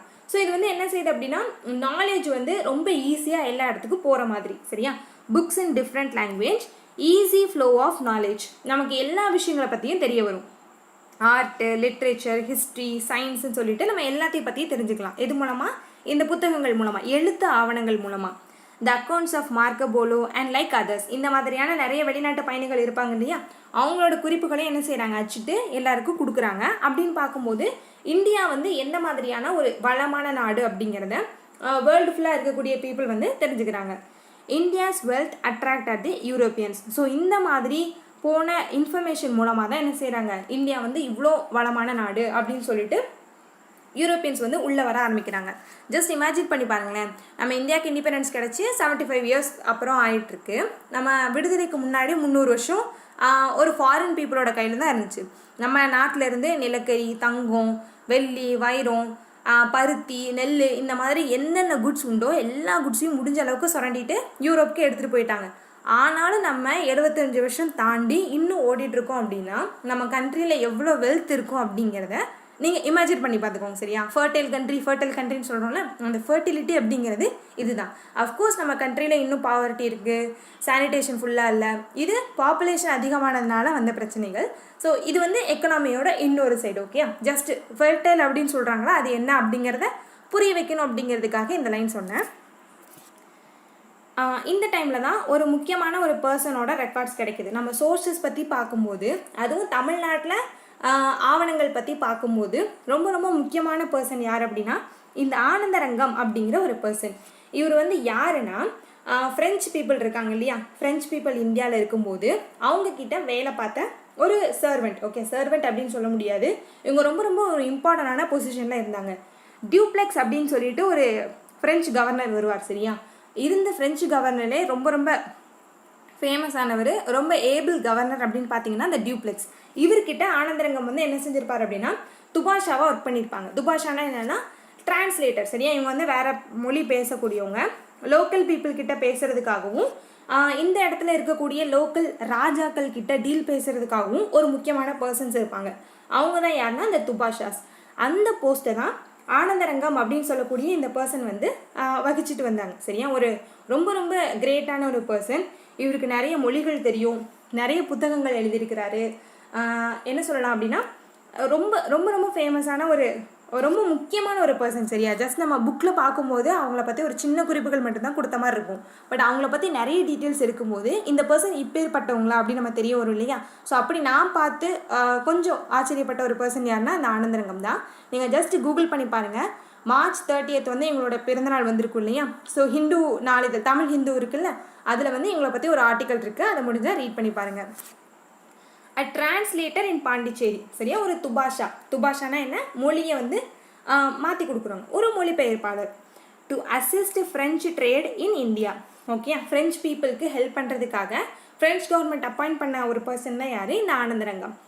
Recorded the events of French trade in India. அவர் என்ன பண்ணுறாரு, அந்த டைமில் அவரோட கண்ட்ரி எந்த மாதிரி இருந்திருக்கு, நாட்டு நடப்புகள் எப்படிலாம் இருந்திருக்கு அப்படிங்கிறத நாட்குறிப்பாக எழுதி வைக்கிற பழக்கமுடையவராக இருக்கிறாரு. இதில் ஒரு ஆச்சரியப்படக்கூடிய விஷயம் என்னென்னா, இவங்க இறந்து ஒரு 80 வருஷம் 85 வருஷம் கழிச்சு தான் இவங்க எழுதின எல்லா ரெக்கார்ட்ஸுமே வெளியே வந்திருக்கு, சரியா? நம்ம பார்ப்போம் இல்லையா, செக்யுலர் லிட்ரேச்சர், பயாஸ்டாக இல்லாமல் நியூட்ரலாக சொல்லக்கூடிய ஒரு சோர்ஸ் எங்கேயாவது இருக்கா அப்படின்னு சொல்லிட்டு நம்ம பார்ப்போம்ல. அரசர்கள் காலத்தில் வந்து அவங்களோட செப்பு பட்டயங்களையோ கோவிலில் எழுதி வச்ச பொறுப்புகளையோ நம்ம பார்க்க மாட்டோம். யுவான் சாங் சொல்லியிருக்காரு, மார்க்கோ போல சொல்லியிருக்காரு அப்படின்னா நம்ம நம்புவோம். ஏன்னா அவங்களுக்கு வந்து பொய் சொல்லணும், மிகைப்படுத்தி காட்டணும் அப்படிங்கிறதுக்கான எந்த அவசியமும் இல்லை. அந்த மாதிரியான ஒரு ரொம்ப ரொம்ப முக்கியமான ஒரு சோர்ஸ் தான் என்ன, ஆனந்தரங்கம் அவங்களோட இந்த டைரி, சரியா? நாட்குறிப்புகள், அவரோட நாட்குறிப்புகள். இவர் டைரியில் என்ன பண்ணியிருக்கிறாரு, 1736 1760 இந்த ஒரு காலகட்டத்தில் என்னெல்லாம் அவரோட கண்ட்ரியில் நடந்துச்சோ எல்லாத்தையும் நாட்குறிப்பாக எழுதி வச்சுட்டே வந்திருக்காங்க, சரியா? அது வந்து அப்படியே ஃப்ரெஞ்சு டைமில் இந்தியா வந்து பர்டிகுலர்லி பாண்டிச்சேரி வந்து எந்த மாதிரி இருந்துச்சு, அவங்க எப்படிலாம் ட்ரேட் பண்ணாங்க, எந்த மாதிரியான அரசியல் சூழ்நிலைகள்லாம் இருந்தது, இந்த மாதிரியான குறிப்புகளெல்லாம் எழுதி வச்சிருக்கிறாரு. Only written secular record during that period. இந்த காலகட்டத்தில் நமக்கு கிடைக்கிற சோர்ஸில் எழுதப்பட்ட செக்யுலர் ரெக்கார்ட் அப்படின்னா அது ஆனந்தரங்கம் இவங்களோட தான். His profound capacity for political judgment. அவர் என்ன பண்ணுறாரு, இதெல்லாம் இந்த மாதிரி நடந்திருக்கும், இப்படி பண்ணியிருந்தா இது நடக்க வாய்ப்பு இருக்குது அப்படிங்கிற மாதிரி அரசியல் சூழ்நிலைகளில் முடிவெடுக்கக்கூடிய அளவுக்கு அவருக்கு கெப்பாசிட்டி இருக்குது. Literatures, travel accounts, diaries, autobiographies, pamphlet, government document, manuscript, இந்த மாதிரி நிறைய எழுதப்பட்ட ஆவணங்கள் இருக்குது. அது மூலமாக நமக்கு வந்து வரலாறு தெரிய வருது. ஓகே, இவர் தான் யார்? ஆனந்தரங்கம் பிள்ளை. இவங்க தான் ஃப்ரெஞ்ச் பீப்புள் கிட்ட என்ன செஞ்சாங்க, துபாஷாவாக ஒர்க் பண்ணியிருக்காங்க. ஆர்ச்சீவ்ஸ் நம்ம பார்த்தோம் இல்லையா, ஆவண காப்பகங்கள் அப்படின்னு சொல்லிட்டு ஒரு கவர்மெண்ட் ரன் பண்ணுறாங்க அப்படின்னா அவங்கக்கிட்ட நிறைய ஃபைல்ஸ் இருக்கும், நிறைய ரெக்கார்ட்ஸ் இருக்கும். அது எல்லாமே யூரோப்பியன்ஸ் நிறைய பேர் இருந்திருக்காங்க இல்லையா, பிரிட்டிஷு, ஃப்ரெஞ்சு, டேனிஷு, போர்ச்சுகீஸ் அப்படின்னு சொல்லிட்டு அவங்க எல்லாரோட ரெக்கார்டுமே நம்ம தமிழ்நாட்டில் வந்து கிடச்சிருக்கு, இந்தியா ஃபுல்லாக கிடச்சிருக்கு, சரியா? அதை என்ன பண்ணியிருப்பாங்க அப்படின்னா பத்திரப்படுத்தி வச்சுருப்பாங்க. இது எல்லாமே பொக்கிஷம் மாதிரி. வரலாற்றில் இன்றைக்குமே நம்மளோட பழைய டைரியோ பழைய நோட்டோ எடுத்து பார்க்கும்போது நமக்கு சந்தோஷமாக இருக்கும் இல்லையா? ஸோ அப்படி பார்க்கும்போது இது வந்து எல்லாமே ஹிஸ்டாரிக்கலாக ரொம்ப ரொம்ப முக்கியமான ஒரு சோர்சஸ், மெட்டீரியல்ஸ். இதை பத்திரப்படுத்தி வச்சுருப்பாங்க. The place where historical documents were preserved. So எந்த இடத்துல இந்த டாக்குமெண்ட்ஸ் எல்லாம் பாதுகாப்பாக பத்திரப்படுத்தி வச்சுருக்காங்களோ அதை என்ன சொல்லுவாங்க, ஆர்ச்சீவ்ஸ் அப்படின்னு சொல்லிட்டு சொல்லுவாங்க. நேஷ்னல் லெவலில் ஆர்ச்சீவ் இருக்குது. The national archives of India, அது எங்கே இருக்குது அப்படின்னா நியூ டெல்லியில் இருக்குது. The chief store house of the records. So இது என்னன்னு சொல்லுவாங்க அப்படின்னா chief store house of the records, ஆவணங்கள் எல்லாத்தையுமே வைக்கக்கூடிய ஒரு முக்கியமான இடம். கவர்மெண்ட் ஆஃப் இந்தியா, நம்ம இந்தியன் கண்ட்ரியோட எல்லா ஆவணங்களையுமே தேக்கி வைக்கக்கூடிய ஒரு இடம், சரியா? இந்த ஆர்ச்சீவ்ஸ் அப்படிங்கிற place. One of the largest archives in Asia. ஏஷியாவில் இருக்கக்கூடிய ஆவண காப்பகங்கள்லேயே ரொம்ப பெரியது என்ன அப்படின்னா one of the biggest one, சரியா? பெரிய ஆர்ச்சீவ்ஸில் நம்மளோடது ஒன்று. கண்டெய்ன்ஸ் ஆத்தென்டிக் எவிடென்சஸ், ரொம்ப ரியலிஸ்டிக்கான நிறைய எவிடென்சஸ் வந்து என்ன செய்யுது அப்படின்னா இதில் இருக்குது. George William Frost, father of national archives of India. So இவரை தான் என்ன சொல்கிறோம், இந்தியாவோட ஆவண காப்பகத்தின் தந்தை அப்படின்னு சொல்கிறோம். இது எல்லாமே 8th ஸ்கூல் புக்கில் இருக்கக்கூடிய ஃபேக்ட்ஸு. தமிழ்நாடு ஆர்ச்சிவ்ஸ், த மெட்ராஸ் ரெக்கார்ட் ஆஃபீஸ் கண்டிப்பாக நம்மளோட ஸ்டேட் கேபிட்டலில் தான் இருக்கும், சென்னையில் இருக்குது. One of the oldest and largest document ரெப்பாசிட்ரிஸ் in South India. Repository அப்படின்னா களஞ்சியம் அப்படின்னு சொல்லிட்டு அர்த்தம். இது சவுத் இந்தியாவில் இருக்கக்கூடியதுலேயே ஓல்டஸ்ட் ஆர்ச்சிவ், சரியா, நம்ம தமிழ்நாட்டோடது. Mostly in English. நம்மளோட மெட்ராஸ் வந்து முழுக்க முழுக்க பிரிட்டிஷ் பீப்புளோட கண்ட்ரோலில் இருந்துச்சு இல்லையா. ஸோ இருக்கக்கூடிய டாக்குமெண்ட்ஸ் வந்து மற்ற மொழிகளில் இருந்தாலும் மேக்ஸிமம் இங்கிலீஷில் தான் இருக்குது. Administrative records in touch, Danish, Persian, Marathi, French, Portuguese, Tamil, Urdu. நிறைய ஆட்சியாளர்கள் நம்ம தமிழ்நாட்டை ரூல் பண்ணியிருக்காங்க. ஸோ அவங்களோட எல்லா மொழிகள்லேயும் இருக்கக்கூடிய ஆவணங்களும் நமக்கு கிடைக்கிது. டச் ரெக்கார்ட்ஸ் அப்படின்னு பார்த்தீங்கன்னா 1642 வால்யூம்ஸில் இருக்குது. ஸோ அந்தளவுக்கு என்ன செஞ்சுருக்காங்க, நம்மளோட தமிழ்நாட்டை பற்றியும் இங்கே நடந்த வணிகத்தை பற்றியும் எழுதி வச்சுருக்காங்க. Related to Cochin, Coromandel east, specially Cochin and Coromandel east எந்த இடத்துல அவங்களோட ஆதிக்கம் இருந்துச்சோ அந்த பிளேஸை பற்றி எழுதியிருக்காங்க.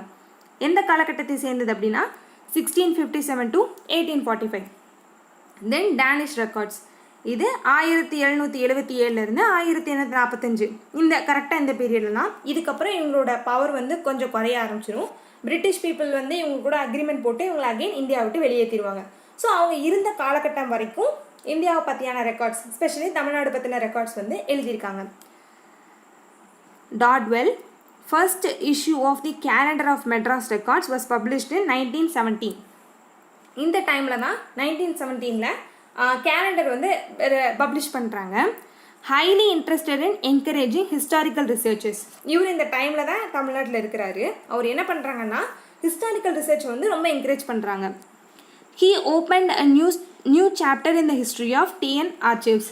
இவர் தான் என்ன பண்ணுறாங்க, தமிழக ஆவண காப்பகத்தில் ஒரு புது அத்தியாயத்தையே ஸ்டார்ட் பண்ணுறாங்க. அதாவது இதெல்லாம் ப்ரிசர்வ் பண்ணி வைக்கணும், இந்த டாக்குமெண்ட்ஸ்லாம் இம்பார்ட்டன்ட் ஆனது அப்படின்னு நமக்கு யாராவது ஒருத்தர் சொல்லணும், இல்லைன்னா அதை வேலையை செஞ்சுருப்பாங்க. அந்த மாதிரி ஒரு பர்சன் தான் யார், டாட்வெல். மெட்டீரியல் சோர்சஸ் இப்போ பார்த்தது இல்லாமல் ரிட்டன் சோர்சஸ், சரியா, அட்மினிஸ்ட்ரேட்டிவ் ரெக்கார்டாக இருக்கட்டும், ட்ரேடு ஏதாவது பண்ணதுக்கான ஒரு டாக்குமெண்ட்டாக இருக்கட்டும், ஒரு எவிடன்ஸாக இருக்கட்டும், இது எல்லாமே ரிட்டன் சோர்சஸ். இப்போ மெட்டீரியல் சோர்சஸ், அதாவது எழுதப்பட்டதாக இல்லாமல், காகிதத்தில் இல்லாமல், சரியா, பேப்பரில் இல்லாமல் வேறு என்ன மெட்டீரியலாக நமக்கு சோர்சஸ் கிடைக்குது அப்படின்னு பார்த்தீங்கன்னா நிறைய பில்டிங்ஸ் இருக்குது, நிறைய பெயிண்டிங்ஸ் இருக்குது, நிறைய சிலைகள் இருக்குது. இப்போவும் நம்மளோட கண்ட்ரியில் நிறைய பகுதிகளில் ஃபாரினர்ஸோட சிலைகள் பார்க்கலாம் இல்லையா. ஸோ இந்த மாதிரி நிறைய ஸ்டாச்சூஸ் இருக்குது. பெயிண்டிங்ஸ் அண்ட் ஸ்டாச்சூஸ் இந்த ரெண்டும் தான் main source of modern Indian history. Information, the achievement of the national leaders and historical personalities, இவங்களை பற்றின நிறைய விஷயங்கள் சொல்லக்கூடியதாக இருக்கும். ஹிஸ்டாரிக்கல் பில்டிங்ஸ் அப்படின்னு பார்த்துட்டிங்கன்னா ஃபேக்ட்ரிஸ் கட்டினாங்க இல்லையா, அதுலேருந்து ஒவ்வொரு பீப்புளும் ஒவ்வொரு ஃபோர்ட் கட்டியிருப்பாங்கல்ல. இந்தியாவில் ஃபஸ்ட்டு பிரிட்டிஷ் பீப்புள் கட்டின ஃபோர்ட் என்ன அப்படின்னு பார்த்தீங்கன்னா ஃபோர்ட் சென்ட் ஜார்ஜ். அது எங்கே இருக்குது, மெட்ராஸில் இருக்குது, நம்ம தமிழ்நாட்டில் இருக்கக்கூடிய ஒரு பிளேஸ் தான். ஸோ இது வரலாற்று ரீதியாக பார்க்கும்போது ரொம்ப ரொம்ப முக்கியமான ஃபேக்ட், ரொம்ப ரொம்ப முக்கியமான இடம். ஸோ இந்த மாதிரி ஃபோர்ட் சென்ட் ஜார்ஜ்லேருந்து ஒவ்வொரு பீப்புளும் கட்டியிருக்காங்க. டேவிட் ஃபோர்ட் அப்படிங்கிறது கடலூரில் கட்டப்பட்டது. பாண்டிச்சேரியில் வந்து ஃப்ரெஞ்சு செட்டில்மெண்ட்டோடது. கொச்சினில் சென்ட் ஃப்ரான்சிஸ் சர்ச், இந்த மாதிரியான நிறைய விஷயங்கள் இருக்குது. India gate, parliament house, president house, இது எல்லாமே யார் டிசைன் பண்ணது அப்படின்னா பிரிட்டிஷ் பீப்புளோட டிசைன்ஸ் தான். ஏன்னா அவங்க வந்து ஒரு கட்டத்துக்கு மேலே நம்பிட்டாங்க, நம்ம வந்து இந்தியாவில் தான் இருக்க போகிறோம், இந்தியாவை நம்ம தான் ரூல் பண்ண போகிறோம் அப்படின்னு தெரிஞ்சோன்னே இப்போ இருக்கக்கூடிய எல்லா பில்டிங்ஸுமே பார்லிமெண்ட்லேருந்து பிரசிடென்ட் ஹவுஸ் வரைக்கும் நிறைய பில்டிங்ஸ் யார் கட்டினது அப்படின்னா இந்த பிரிட்டிஷ் பீப்புள் கட்டினதா, சரியா. நம்ம தமிழக சட்டசபை இருக்குது இல்லையா, அதுதான் என்னது சென்ட் ஜார்ஜ் ஃபோர்ட். அதுவும் பிரிட்டிஷ் பீரியடில் கட்டப்பட்ட ஒரு கோட்டை தான். அதர் ஆப்ஜெக்ட்ஸ் அண்ட் மெட்டீரியல்ஸ், இப்போ இது தவிர, இந்த கட்டிடங்கள் தவிர, பெயிண்டிங்ஸ் அண்ட் ஸ்டாச்சு தவிர மற்ற பொருட்கள் ஏதாவது இருக்குல்ல, அவங்க பயன்படுத்தின பொருட்கள், அது எல்லாமே எங்கே இருக்கும் அப்படின்னா மியூசியம்லாம் வச்சுருப்பாங்க. Museums to preserve and promote cultural heritage, நம்மளோட கல்ச்சுரல் ஹெரிட்டேஜை பாதுகாக்கக்கூடிய ஒரு இடம் தான் என்ன, மியூசியம். ஸோ ஏதாவது ஒரு அரிய பொருள் கிடச்சிது, வரலாற்று ரீதியாக அரிய பொருள் ஏதாவது கிடச்சிது அப்படின்னா அதை உடனே கொண்டு போய் மியூசியம்லாம் வச்சுருவாங்க. த national museum in Delhi, the largest museum in India. இந்தியாவில் இருக்கக்கூடிய பெருசு என்னது அப்படின்னா டெல்லியில் இருக்கக்கூடிய நேஷ்னல் மியூசியம் தான். அதை எப்போ கட்டினாங்க அப்படின்னா 1949. மெட்டீரியல் சோர்ஸ் பற்றி பார்க்கும்போது நம்ம மிஸ் பண்ணக்கூடாத அண்ட் முக்கியமான ஒரு சோர்ஸ் என்னென்னு பார்த்தீங்க அப்படின்னா நாணயங்கள் தான். சரியா, நம்ம அப்போ இருந்து ஹிஸ்ட்ரி ஏன்ஷியன்ட் இந்தியா பார்க்கும்போதுலேருந்து நாணயங்கள் பற்றி பார்த்துட்டே இருக்கும். ஸோ இந்த டைம்லேயும் நமக்கு நாணயங்கள் இருக்குது. To know about administrative history. Administrative history in the sense, நம்ம ஒரு நாணயத்தை எடுத்துட்டோம் அப்படின்னா அதோட மெட்டலை வச்சு பார்க்கலாம் இல்லையா, அது என்ன மெட்டலை செஞ்சுருக்காங்க. இப்போ எல்லாமே அலுமினியம் தான். பட் அந்த காலத்தில் என்ன பண்ணியிருக்காங்க அப்படின்னா தங்க நாணயங்களும் வெள்ளி நாணயங்களும் ரிலீஸ் பண்ணியிருக்காங்க. அண்ட் அதில் ஒரு அரசரோட முகம் இருக்கும். அது எந்த வருஷத்தில் ரிலீஸ் பண்ணாங்க அப்படிங்கிறதுக்கான வருஷத்தோட பேர் இருக்கும். அண்ட் அந்த அரசருக்கு ஏதாவது பட்டப்பெயர் இருக்கா அப்படிங்கிறது இருக்கும். ஸோ நம்ம இப்போ கூட பார்க்குறோம் இல்லையா, ஏதாவது ஒரு பர்பஸ்க்காக ஒரு காயினை வந்து ரிலீஸ் பண்ணுவாங்க. அண்ணா நூற்றாண்டு விழாவை முன்னிட்டு என்ன செஞ்சுவாங்க, 5 ரூபாய் நாணயம் வெளியிடுறாங்கன்னா அதில் அவரோட பேர் இருக்கும், அவரோட வருஷம் இருக்கும், அந்த நாணயத்துக்கான மதிப்பு இருக்கும். இந்த மாதிரி நிறைய இன்ஃபர்மேஷன் வந்து என்ன செஞ்சுக்கலாம், நாணயங்கள் மூலமாக தெரிஞ்சுக்கலாம். ஸோ ஒரு அட்மினிஸ்ட்ரேட்டிவ் ஹிஸ்ட்ரியை தெரிஞ்சுக்கும் போது நாணயங்கள் ரொம்ப ரொம்ப முக்கியமான ஒரு விஷயம். The first coinage in modern India under the crown was issued in 1862. Modern இந்தியாவில் ஃபர்ஸ்ட் காயினேஜ் அப்படிங்கிறது எப்போ ரிலீஸ் பண்ணுறாங்க, 1862. இந்த டைமில் என்ன நடக்குது அப்படின்னா க்ரௌன் ரூல். அது என்ன க்ரௌன் ரூல் அப்படின்னா, இப்போ நம்ம பார்த்தோம் இல்லையா, பிரிட்டிஷ் பீப்புள் வந்து ஒரு ப்ரைவேட் கம்பெனி தான். ஒரு கட்டத்துக்கு அப்புறம் இந்த ப்ரைவேட் கம்பெனி அதிகமாக இந்திய மக்களை சுரண்டுற மாதிரி பிரிட்டிஷ் பாராளுமன்றம் வந்து ஃபீல் பண்ணும். ஸோ அதனால் என்ன பண்ணுவாங்க, ஒரு போர்லாம் நிறைய வரும். 1857 ரிவோல்ட் நடக்கும். இவங்களோட அட்மினிஸ்ட்ரேஷன் சரியில்லை அப்படின்னு சொல்லிட்டு கம்பெனியை ஒழிச்சு கட்டிட்டு இந்த அட்மினிஸ்ட்ரேஷனை பிரிட்டிஷ் கவர்மெண்ட் வந்து எடுத்துப்பாங்க. ஸோ அதுதான் என்னென்னு சொல்கிறோம், க்ரௌன் ரூல் அப்படின்னு சொல்லிட்டு சொல்லுவோம். இது அந்த ஹிஸ்டாரிக்கல் டைம் வரும்போது இன்னும் டீட்டெயிலாக பார்க்கலாம். இந்த டைமில் வெளியிடப்பட்ட நாணயங்கள் தான் என்ன, மாடர்ன் இந்தியாவில் வந்த ஃபர்ஸ்ட் காயினேஜ் 1862 ரிலீஸ் பண்ணுறாங்க. இந்த நாணயங்களில் யாரோட முகம் இருக்கும் அப்படின்னா அந்த பர்டிகுலர் டைமில் இங்கிலாண்டோட கிங் ஆர் குயின் எதிர்ப்பாங்க இல்லையா, அவங்களோட ஃபேஸஸ் தான் இருக்கும். ஏன் இந்தியன் கரன்சியில் அவங்க நேம் இருக்கணும் அப்படின்னா, ஏன்னா இந்தியா அப்போ தான் அந்த டைமில் அவங்களோட ஆட்சிக்கு கீழே தான் இருந்துச்சு. சரியா, நம்ம வந்து ஒரு காலனி நாடு தானே, அதனால அவங்களோட முகங்கள் இருக்கக்கூடிய நாணயங்கள் தான் இருக்கும். RBI was setup. இப்போ இந்த டைமில் இந்தியாவுக்குன்னு தனியாக ஒரு பேங்க்கை ஓப்பன் பண்ணுறாங்க. அதான் என்ன, ரிசர்வ் பேங்க் ஆஃப் இந்தியா. இன்னமுமே இந்தியாவுக்கு சென்ட்ரல் பேங்க் என்ன தான், இந்த ரிசர்வ் பேங்க் தான். எப்போ அமைக்கிறாங்க அப்படின்னா 1935. Okay, empower to issue government of India notes. இந்த RBI தான் இந்திய நாணயங்களையும் சரி காகிதங்களையும் சரி, காகித நாணயங்கள் இருக்கு இல்லையா, அதையும் சரி அச்சிடுறதுக்கு ஒரு சோர்ஸ், ஒரு authority. The paper currency issued by RBI in January 1938. காகித நாணயங்கள் எப்போ ரிலீஸ் பண்ணுறாங்கன்னா 1938 ஜான்வரியில். சரியா, அப்படி வெளியிடும்போது அவங்க ஃபஸ்ட்டு அச்சிடுற பேப்பர் கரன்சி என்னென்னு பார்த்துட்டிங்கன்னா 5 ரூபி நோட்ஸ் தான். இந்த நோட்டில் யாரோட உருவம் இருக்குது, கிங் ஜார்ஜ் 6. ஓகேயா, இப்போ காந்தியடிகளோட ஃபோட்டோ இருக்குது. பட் இதுக்கு முன்னாடி அந்த டைமில் கிங்காக இருக்கிறோட ஒரு ஃபோட்டோ இருக்குது. யார் அப்படின்னு பார்த்தீங்கன்னா King George the 6. Okay, so இந்த மாதிரி ஒரு condition. Advent of Europes, the capture of Constantinople by the Turks in 1453. நம்ம பார்த்த ஃபேக்ட் தான், அதை மறுபடியும் பார்க்குறோம். The land route between India and Europe was closed. அதை வந்து என்ன செஞ்சுட்டாங்க அப்படின்னா க்ளோஸ் பண்ணிட்டாங்க. அந்த காரணத்துக்காக தான் என்ன பண்ணுறாங்க, யூரோப்பியன்ஸ் வந்து வேறு ஒரு ட்ரேட் ரூட், ஒரு சி ரூட் கண்டுபிடிச்சி இந்தியாவுக்கு வரலாம் அப்படின்னு சொல்லிட்டு டிசைட் பண்ணுறாங்க. அந்த டைமில் யூரோப்பில் 2 பெரிய குரூப்புக்கு வந்து சண்டை நடந்துகிட்ருக்கு. அவங்க தான் பைசன்டைன் அண்ட் ஆட்டோமான் டர்க்ஸ். இவங்க கிறிஸ்டியன்ஸ், இவங்க முஸ்லிம்ஸ். இவங்க 2 பேருக்கு நடுவில் ஒரு வார் நடக்குது. இந்த இதில் ஆட்டோமான் டர்க்ஸ் வந்து வின் பண்ணிடுறாங்க, கான்ஸ்டான்டினோபிளை பிடிச்சிடுறாங்க, அதை பிளாக் பண்ணிடுறாங்க. ஓகேயா, ஸோ டர்க்ஸ் இது மூலமாக என்ன செய்கிறாங்க, நார்த் ஆஃப்ரிக்கா, பால்கன் பெனின்சுலா, இந்த மாதிரியான எல்லா முக்கியமான பகுதியும் அவங்களோட கண்ட்ரோல்குள்ளே வச்சுக்கிறாங்க. So European people in a situation to find a new sea route, discover new sea routes to the east. So இது மூலமாக தான் என்ன செய்கிறாங்க, புதிய பகுதிகளை கண்டுபிடிக்க ஆரம்பிக்கிறாங்க. ஸோ யார் வந்தால் எந்த காலத்தில் வந்தாங்க அப்படிங்கிறத நெக்ஸ்ட் வீடியோவில் பார்க்கலாம். ஓகே, இந்த கிளாஸ் நம்ம இதோட ஸ்டாப் பண்ணிக்கலாம். இந்த வீடியோ உங்களுக்கு பிடிச்சிருந்துச்சுன்னா லைக் பண்ணுங்கள், ஷேர் பண்ணுங்கள், கமெண்ட் பண்ணுங்கள், மறக்காமல் சப்ஸ்கிரைப் பண்ணுங்கள். Meet you in next video. Thank you.